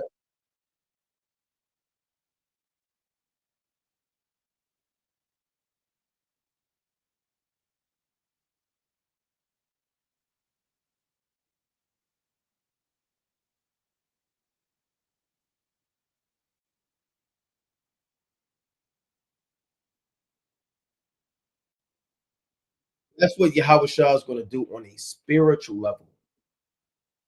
That's why Revelation chapter 14 likens the destruction to the feast of ingathering, to the final harvest.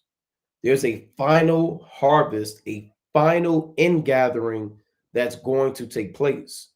And Yahweh Shah is the one that's gathering them together. It's like you gathering all of your crops together. Yahweh Shah is doing a gathering. He said that in Joel, the 3rd chapter. He's going to gather all nations together. Let's get that in Joel chapter 3. Right? He's gathering them for the harvest.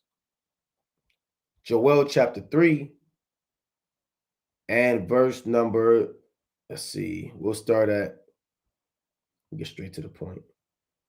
This Joel chapter 3 and verse number 7. Actually, we'll read verse 9. Proclaim ye this among the Gentiles, prepare war. Wake up the mighty men, let all the men of war draw near, let them come up. Don't you know there's a reason why all nations are building up more nuclear weapons? There's a draft.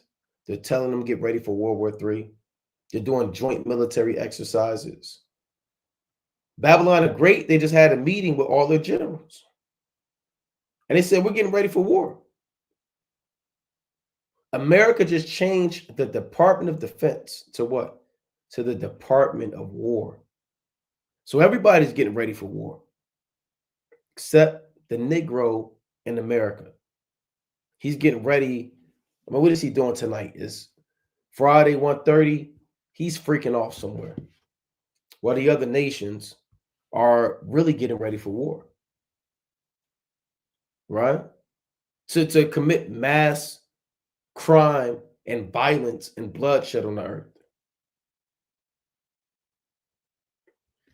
Joel 3 and 10. Beat your plowshares into swords and your pruning hooks into spears. Let the weak say, I am strong. Plowshares and pruning hooks are farming instruments, right? For agriculture. Assemble yourselves and come, all ye heathen, and gather yourselves together round about. Thither cause thy mighty ones to come down, O Yahweh. So the Lord is gathering. He's doing a final harvest, a final ingathering, where he's going to put all nations in that Middle East region. Remember, watch this Qatar America relationship, where they say any attack against Qatar is an attack against America. Watch these false flags, man. Keep watch.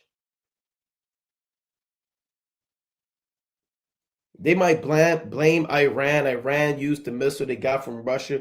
Hey, keep watch, because the Lord is going to bring all nations to the Middle East. That's what the Valley of Jehoshaphat is on a spiritual level, right? Joel chapter 3 and 12. Let the heathen be wakened and come up to the Valley of Jehoshaphat, for there will I sit to judge all the heathen round about. So you're going to have China, Japan, North Korea, South Korea, NATO, America, Arab nations. They're all going to be in that Middle East. It's going to be a big deal, man. Right? It's going to be a big deal. This is the place where you're going to have the majority of the nations, right, for World War III. Right? Valley of Jehoshaphat. Let me get that original picture. Right? And this is spiritual, man. The Lord is gathering all of these nations together. Right? So it's right outside Jerusalem. So everybody without is where the blood is going to be shed. We're likening it to a city, and all these other nations are without. But physically, he's going to bring them to this Middle Eastern region. Not going to be literally in one just valley, just walking up and down, but they're going to be in that vicinity. Israel, Syria, Turkey, that whole area is where World War III predominantly is going to finish. That's what's going to finish. Right? Joel chapter 3 and 13. Put ye in the sickle, for the harvest is ripe. Come, get you down, for the press is full. The fats overflow, for their wickedness is great. Multitudes, multitudes in the valley of decision, for the day of Yahweh is near in the valley of decision. So this links up with Revelation 14. Yahweh is going to take his sickle and gather in all of the elect to his barn, meaning the chariot, and the wicked are going to be trodden down. So when you're keeping the Feast of Tabernacles, be mindful that the harvest is coming, the Feast of Ingathering, and that all nations are growing for judgment. Everybody is waiting until the day of judgment to see if they're going to be burned or if they're going to be saved. Are they going to make it? Or are they not going to make it? So in Revelation 14, John saw him ready to cause destruction. Revelation chapter 14 and 15. And another angel came out of the temple, crying with a loud voice to him that sat on a cloud, thrust in thy sickle and reap, for the time is come for thee to reap, for the harvest of the earth is ripe. And he that sat on the cloud thrust in his sickle on the earth, and the earth was reaped. And another angel came out of the temple which is in heaven, he also having a sharp sickle, right? And another angel came out from the altar, which had power over fire, and cried with a loud voice to him that had the sharp sickle. Now this could be Michael the archangel, saying, thrust in thy sharp sickle and gather the clusters of the vine of the earth, for her grapes are fully ripe. And when did you gather in all the remaining grapes, olives? You gathered all of that at the Feast of Ingathering. All right, let me pull that back up. Let's see if I have that calendar. Right, so you had a grape harvest that came in that 5th, 6th month. You had a fig harvest, and you had an olive harvest. So at the ingathering, if there were any remaining grapes, you gathered those. If there was any remaining figs, you gathered those. If there were any olives, you gathered those. Let's go to Deuteronomy chapter 8 real quick. These are the things that were gathered up. And really, man are likened unto all of this. Man is likened unto wheat and chaff. Man is likened unto olives. Man is likened unto grapes. So it's very spiritual. This is Deuteronomy chapter 8 and verse number 7. Right? Quick precept. Deuteronomy 8 and 7. For the Lord thy God bringeth thee into a good land, a land of brooks of water, of fountains, and depths that spring out of valleys and hills. So this is the Most High telling Israel, that new generation, about how beautiful the promised land is. A land of wheat and barley and vines and fig trees and pomegranates, a land of oil, olive, and honey. So we already know about the barley harvest and the wheat harvest. But if there was anything else remaining from the vine, from the figs, and from the pomegranates, and from the olives, they were gathered at the Feast of Ingathering. These are your chief crops that was gathered. That's why the angel said what? Let's go back to this. Revelation 14 and 18. I'm going to read on. Thrust in thy sharp sickle and gather the clusters of the vine of the earth, for her grapes are fully ripe. And the angel thrust in his sickle into the earth and gathered the vine of the earth and cast it into the winepress of the wrath of God. So all of the wicked, they represent the vine of the earth. All of the wicked represent the vine of the earth. All of your murderers, child molesters, pedophiles, Sabbath breakers, blasphemers, idolaters, dykes, sodomites, freaks, creeps, Trump, these generals, these Babylonians, the 2/3, they're the vine that's going to be cast into the great wine press. What do you do in a wine press? Right? right? We're looking up a lot of stuff, and that's all right. This is what you do in the wine press. You gather up all them grapes, you put them in a wine press, and you trample them with your feet. You trample them with your feet. This is what Yahweh Shah is going to do on a spiritual level. See, they're gathering all of the vines of the earth because they're fully ripe.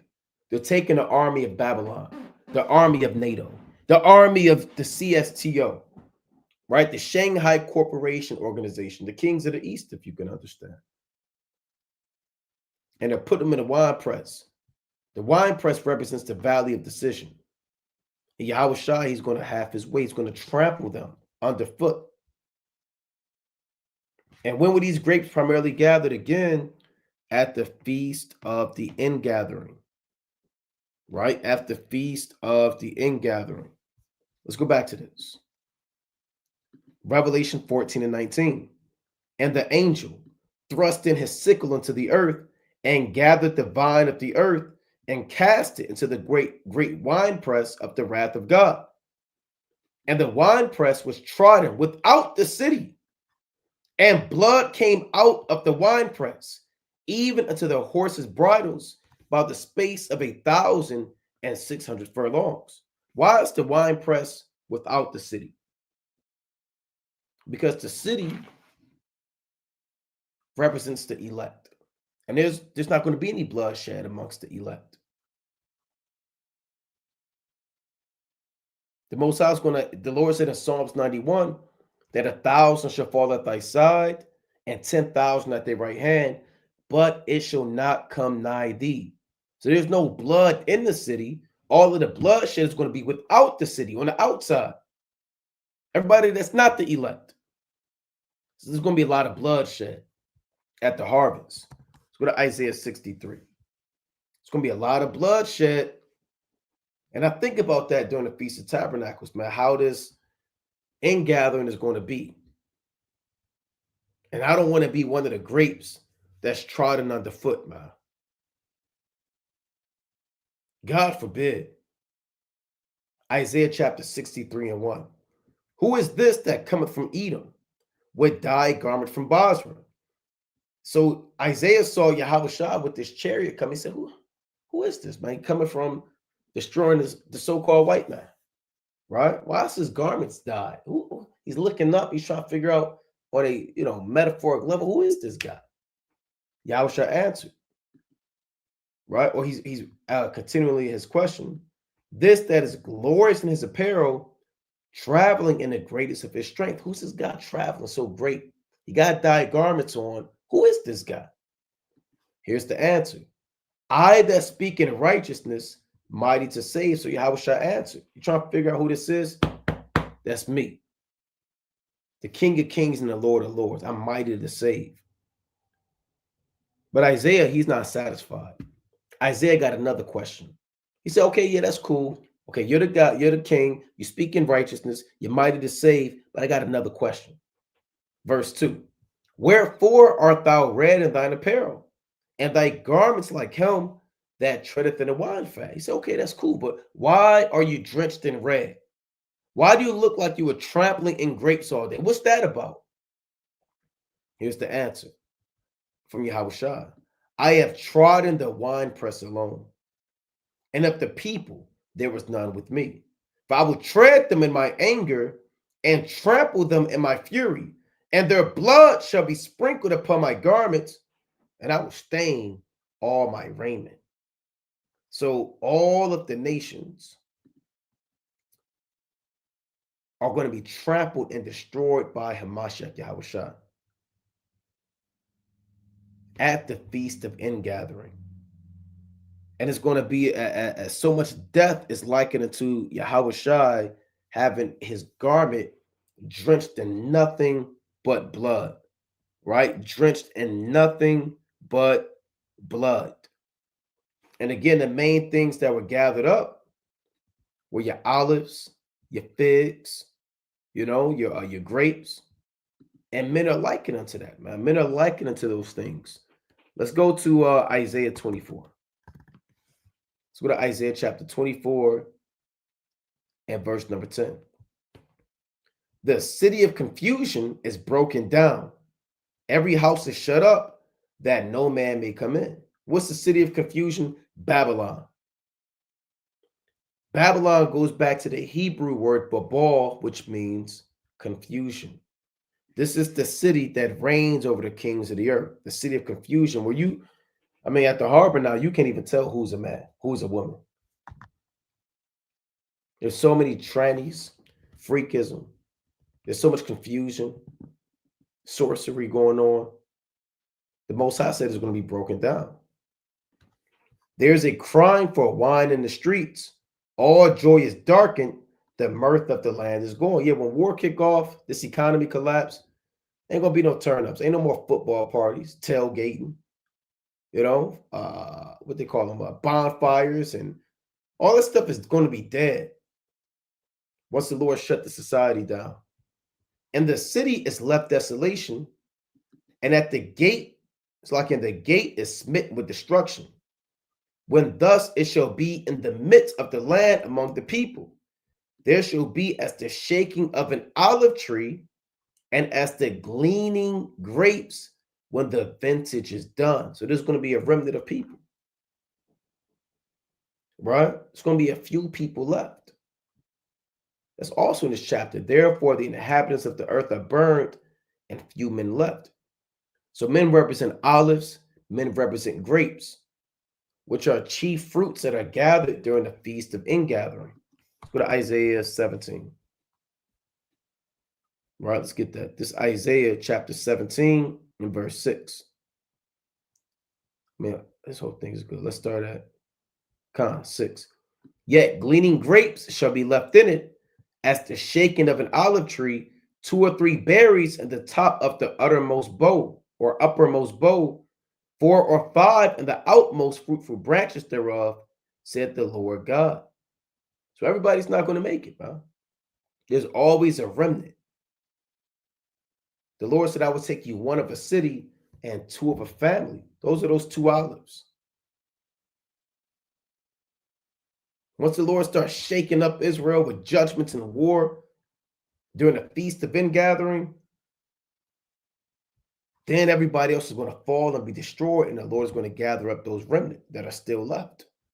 He's going to gather up that remnant that's still left through the Spirit and power of the Most High. Right? So again, this feast of ingathering is completely spiritual. We know we have to apply it on the physical level. We know what happened in the ancient world, and they gathered it in the crops, and they did these things, but it's going to happen on a spiritual level, right? Through the spirit and power of Yahweh and his only begotten son, Yahushua. Right? Let's go to the book of Habakkuk. Actually, I want to get this. I wanted to get this earlier in 2nd Ezra. Right? 2nd Ezra chapter 4. And let's read verse number 32. Actually, I'll read 30, then I'll jump to 32. We'll read on, right? 2nd Ezra chapter 4 and 30. For the grain of evil seed hath been sown in the heart of Adam from the beginning. And how much ungodliness hath it brought up unto this time? And how much shall it yet bring forth until the time of threshing come? So there's evil that was sown in Adam when he went off. That's what made him go off, because of the sin that the Most High programmed inside of him. If you're the offspring of Adam, you progressively are more wicked and you grow in evil. And you're going to keep growing in evil, and each generation is going to get worse. It's going to get worse, and it's going to get worse until the time of threshing comes. So also during the harvest, you would thresh, right? What is threshing? Right? Let's pull this up. Threshing definition. The process of separating grain from corn and other crops. So threshing was a physical beatdown. People used sledges, and some people did it by hand. They have threshing sticks, they'll beat it, but the purpose is to get the grains out. and separate it from the chaff. Everything else becomes the chaff or the chaff. And you would get the grains out and you would gather them. So he already did the harvest. Then he bundled it up into a sheaf. And now he's doing the threshing. So there's an order of events that happens on a prophetic level or an agricultural level. Right? Through the spirit and power of Yahweh by Shema Mashakum Lakebashah. Right? So he's doing the threshing. This is the time of threshing. Right? You see them, you got these Elamite, they're doing the threshing. You see all of the grain that they save, everything else they don't need. Right? They also have something called a winnowing fork. They would take it, throw it up, and it would separate the wheat and the corns and the grain from everything else they didn't want. And you can look this up, man. See, they're threshing right now. And threshing was a beatdown. And the Most High is going to do a lot of threshing. He's going to gather the wicked, and they're going to be threshed and beat down and destroyed. And they're going to be like the chaff. Let's pull up what is chaff or chaff.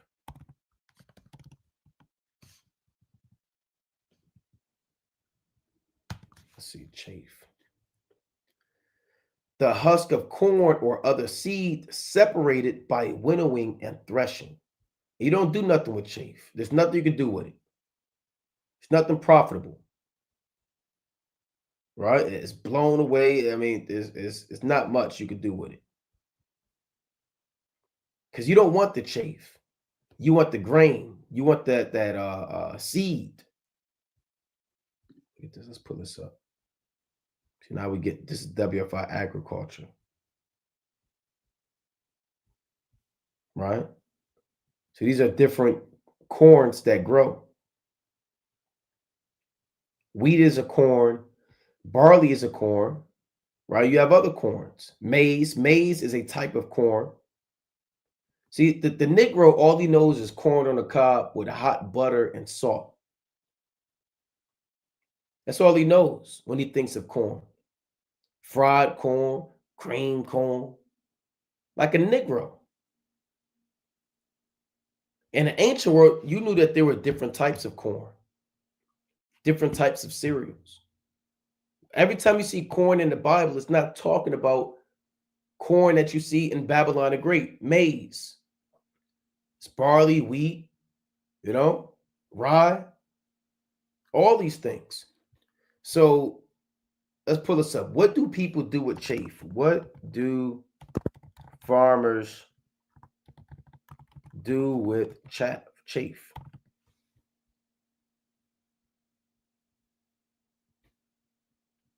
Right?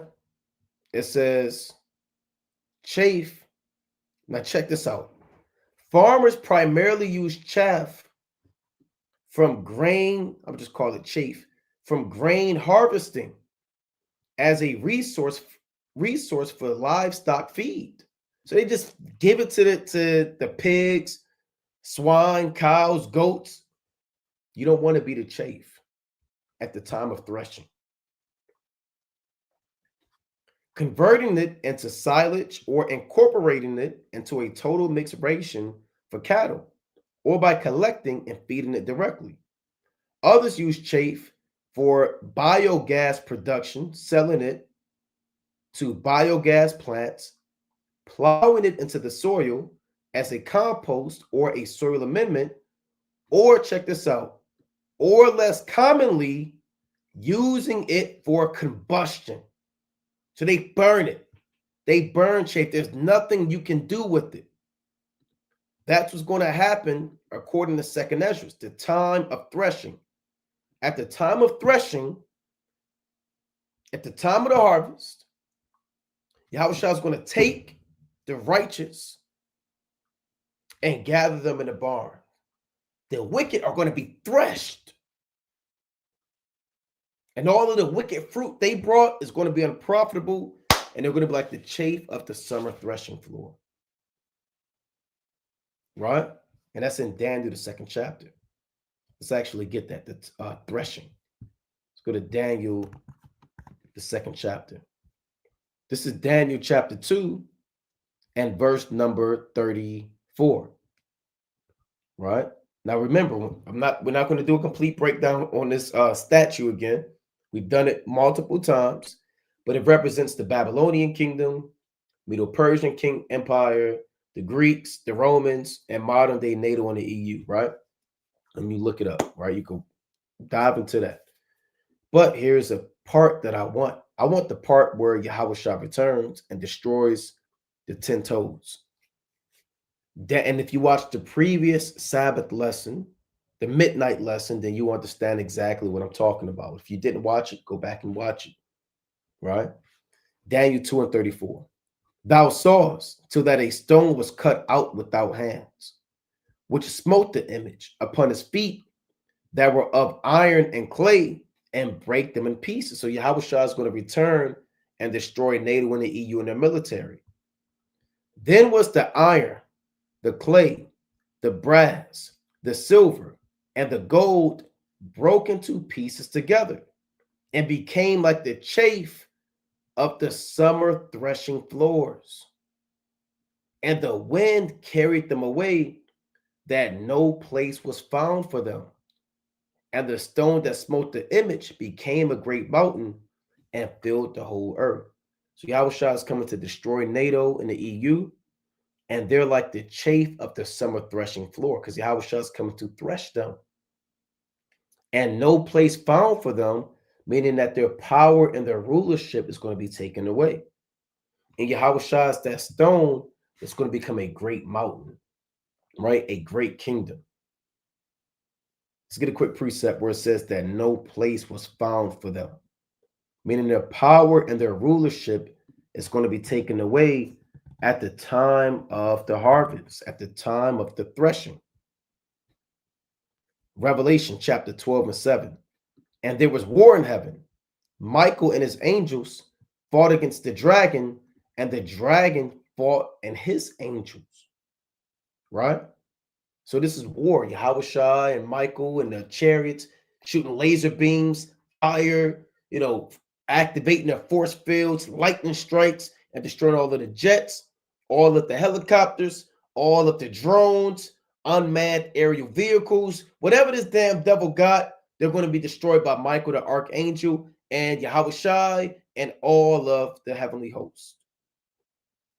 Here's the point of verse 8. And prevailed not, neither was their place found anymore in heaven. So Revelation 12 and 8 is saying the exact same thing as Daniel chapter 2 and 35 on down. Neither was their place found anymore in heaven. See, in Daniel 2, it says that no place was found for them. So their heaven represents their power and their rulership. Let's go to Revelation chapter 20. There's no place found for them. They're going to be like the chaff at the end of the harvest, and there's nothing you can do with it. Right? And we read that they use it for combustion. Revelation chapter 20 and verse 11. And I saw a great white throne, and him that sat on it, from whose face the earth and the heaven fled away, and there was found no place for them. So that earth and the heaven that flees away represents the power and the rulership of Esau and these other nations. Again, it reads, and there was found no place for them. We read the same thing in Revelation chapter 12, 7 and 8, and the exact same thing in Daniel chapter 2 and 35. On down, at the end of the harvest, at the end of threshing, they're going to be like the chaff of the summer threshing floor, just blown away and destroyed. All right, let's go to Psalms chapter 1. This is Psalms chapter 1 and verse number 4. The ungodly are not so, but are like the chaff which the wind driveth away. And what's the wind that's going to drive them away? The four winds is being held back. That nuclear wind.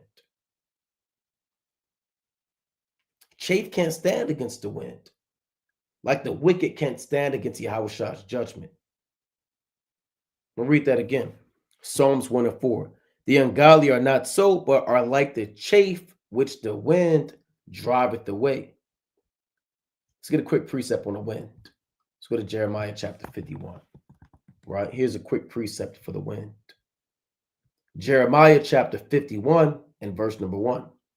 Thus saith Yahweh, Bahashmi Yahushai, behold, I will raise up against Babylon and against them that dwell in the midst of them that rise up against me a destroying wind. That's that nuclear wind, that nuclear fire. That's what's going to burn and blow the chaff away. The destroying wind. And I will send unto Babylon fanners that shall fan her and shall empty her land for the day of trouble. They shall be against her round about. So again, that wind is the destruction that's coming from Russia, Iran, the kings of the east, other nations. The Lord said in Revelation 17 and 16 that the 10 horns are going to hate the whore. And they're going to eat her flesh and make her desolate and naked, and shall burn her with fire. And even the 10 toes, they're going to be destroyed. Everybody that's ungodly, pursuing the Psalms 1 and 4, are like the chaff which the destruction, that destroying wind drives away. So when you go through these precepts, the same way the Most High gives us the cycle of agriculture, it's the same way the Most High is showing you how the destruction is going to play out. We read in 2nd Ezra 8 how the Most High does the planting within the furrows. Then we showed you how the Most High is going to allow them to grow until the harvest. Then we read how the reaper, they're going to reap and they're going to bind them up. Then we read what you do when you bind them up. You burn them and or you thresh them. You thresh the sheaves. So after the, during that harvest time, he's going to thresh them. And once he beats them down with fire and brimstone and the chariots, then they become the chaff. That fire and the rest of that destruction drives them away into the spirit world. So that's why the Feast of Ingathering is very important, because it totally displays what's going to happen from the time that Yahushua has created man until the time that Yahushua is going to return, right, through the spirit and power of Yahweh Bashmi Yahushua, right, through the spirit and power of Yahweh and his only begotten son Yahushua. So let's move on through the spirit. Right, I want to get a few more. I actually want to get that in Habakkuk the 3rd chapter, because the Lord says he's going to thresh them in his anger, right? Habakkuk chapter 3 and verse number, this whole chapter is crazy, man. But it speaks about the return of Yahushua, right? It speaks about the return of Yahushua. Habakkuk 3 and 12. Thou didst march through the land in indignation. Thou didst thresh the heathen in anger, right? Thou wentest forth for the salvation of thy people, even for salvation with thine anointed. Thou woundest the head out of the house of the wicked by discovering the foundation unto the neck. Salah. So Yahushua is coming to save the elect of Israel, but he's coming to thresh the so-called white man, thresh the so-called Chinese man. He's going to thresh the so-called Arab man. The so-called, even you damn Hawaiians, you're going to get it too, man. A lot of you Hawaiians and you Samoans and you people of Fiji, you so-called Pacific Islanders, you think you can escape, man, because you got a surfboard and a grass skirt, man, and tribal tattoos, man. You're not going to make it either, man. All you so-called Japhites, we don't talk about you enough, man. We're going to start talking about you more. You're going to get it too, man. Everybody's going to get threshed by Yahushua when he returns, and beat down and burned and blown away by the wind. Let's go to Matthew, the 3rd chapter. And Yahushua mentioned that, man. You know, John the Baptist. Matthew chapter 3 and verse number 11. I indeed baptize you with water unto repentance, but he that cometh after me is mightier than I, whose shoes I am not worthy to bear.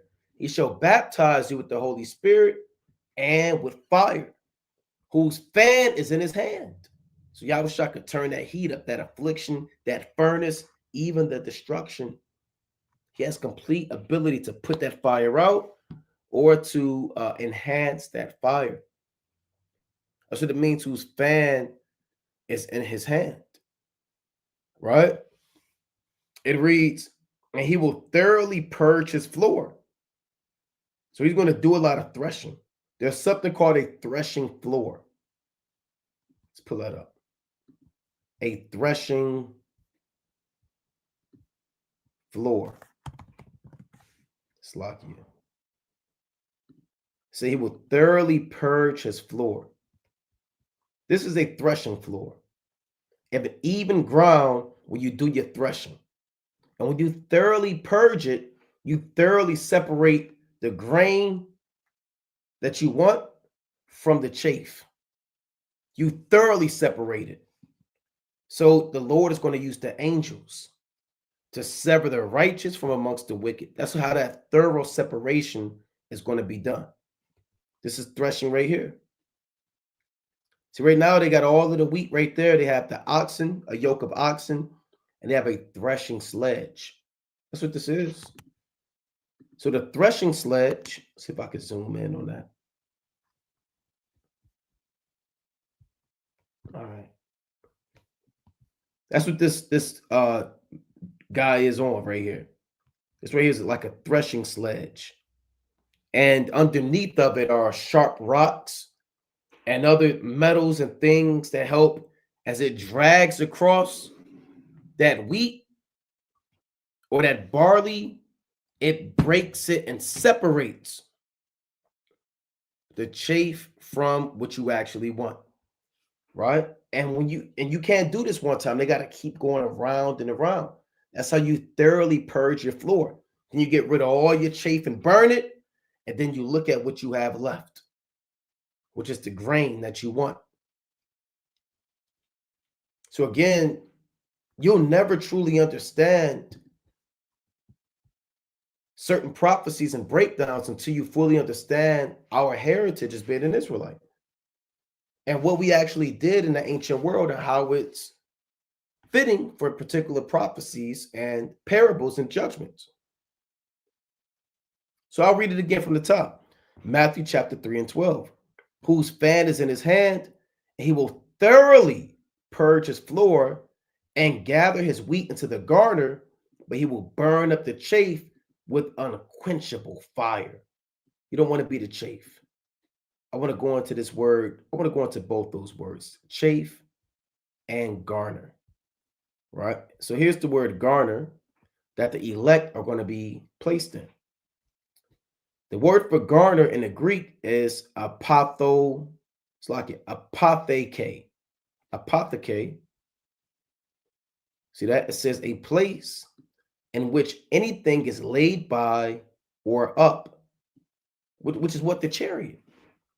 That's the garner that we're going to be in. It's the chariot, the storehouse. That's where we're going to be. The Lord said, enter into my chambers until the indignation be overpassed. You know, in Isaiah chapter 26 and 19 on down, right? A repository, a barn, a garner. So the elect are going to be in a garner. And let's go into this word chaff. It says akurun, right? Or akuran, so like your akuran. Now check this out. It says a stalk of grain from which the kernels have been beaten out. Man, a lot of that's a horrible judgment, right? Brother's gonna get beat to death. them tares are going to get beat to death. Everybody that's ungodly, I mean, they're going to get beat to death, man. Right? They will get beat to death. So going back to this, Yahweh Shah is going to cast the chaff into unquenchable fire. Unquenchable fire just means the nuclear destruction and the destruction that's coming by means of the chariots, right? By means of the chariots. Let's go to Job 21 and 17. See where I'm at with time. Okay, I'll praise to the Most High. This is Job chapter 21 and verse 17. It reads, Job chapter 21 is about the death of the so-called white man. I don't care what nobody say. I don't care if you say, I don't see white man in there. I don't see Edom in there. I don't see Esau in there. That's what the Christian is going to say. I don't see Caucasian. Show me Caucasian. We don't, first of all,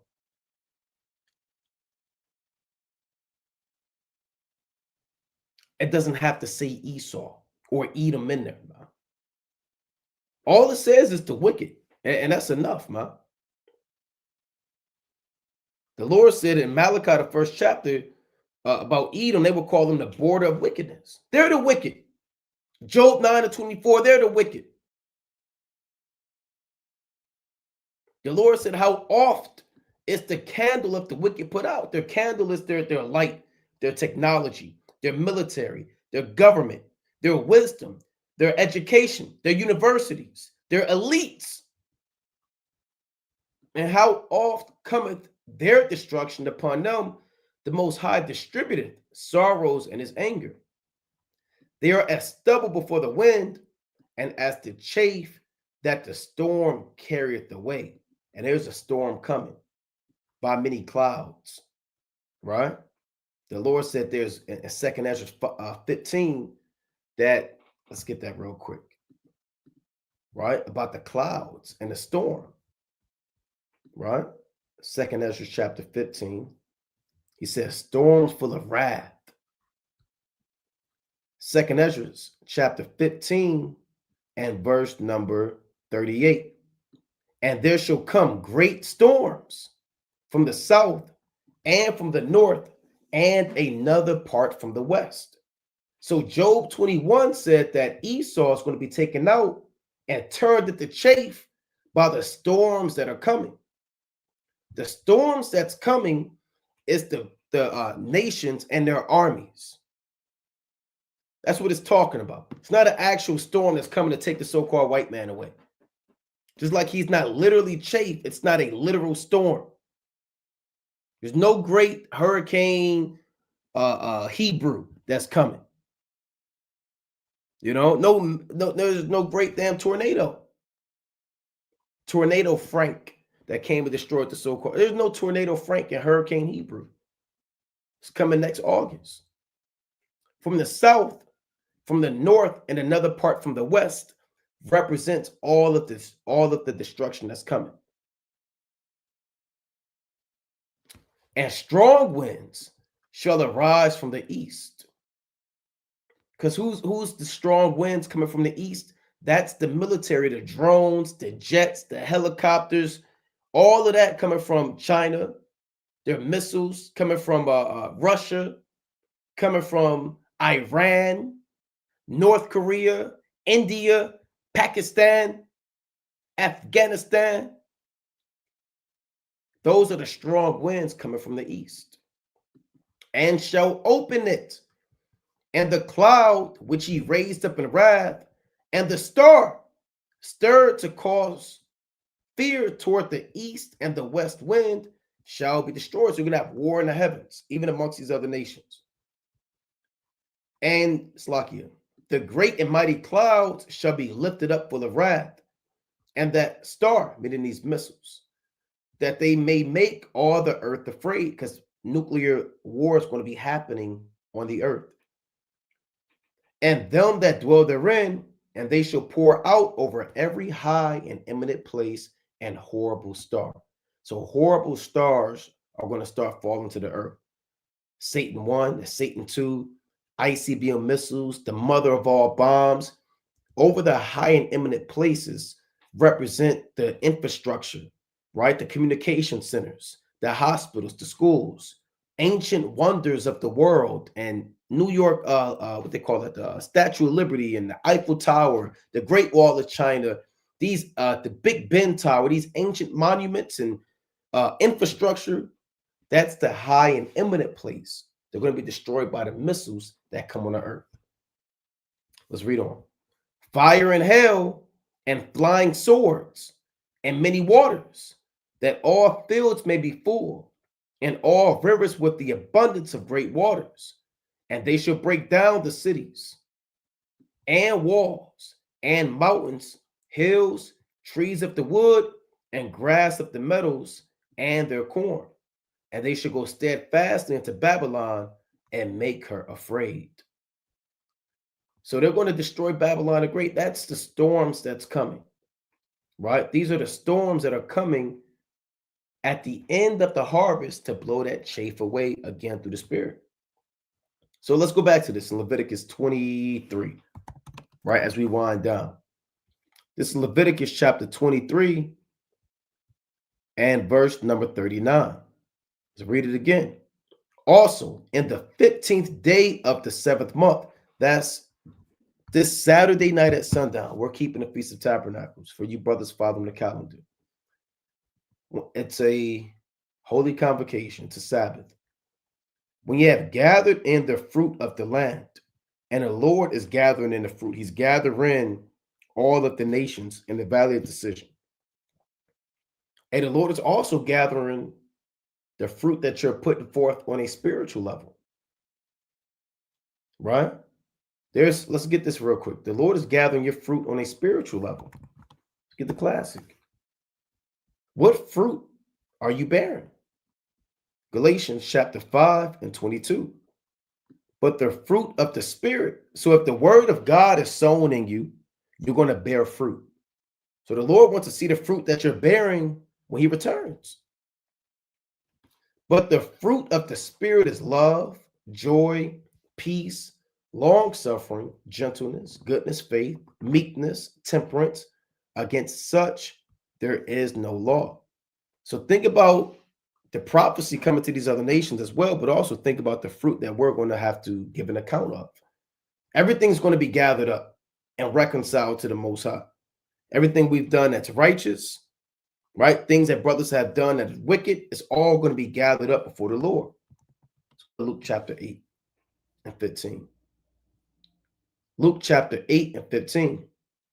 But that on good ground are they which in an honest and good heart, having heard the word, keep it and bring forth fruit with patience. So you brothers that have an honest and a good mind, you're repenting, you're getting ready for the Feast of Tabernacles on a physical level, you're getting ready to cleanse out, or you're cleansing out your tent on a spiritual level, you're mindful of the harvest, you're mindful of Yahushua returning, you're mindful of the judgment coming, you're hearing the word of the Most High, and you're keeping it, and you're going to bring forth fruit with patience. So in the end gathering, you're going to be rewarded for all of the fruit that you have brought forth, right? So with that, we're going to close up, giving, of course, our honor and our glory to Yahweh. This is the reaping, the sickle, and the end. The Feast of Tabernacles comes in Saturday night at sundown. No buying and no selling. It is a holy convocation. It's a feast day of mirth and cooking and congregating and getting your tent together and building yourself up in the spirit and fear of the Most High. But be mindful of the spiritual level and the spiritual side of the Feast of Tabernacles and the end gathering and your tent as well. And again, with that, Most High willing, you're edified. Kwame Shalom. Shalom.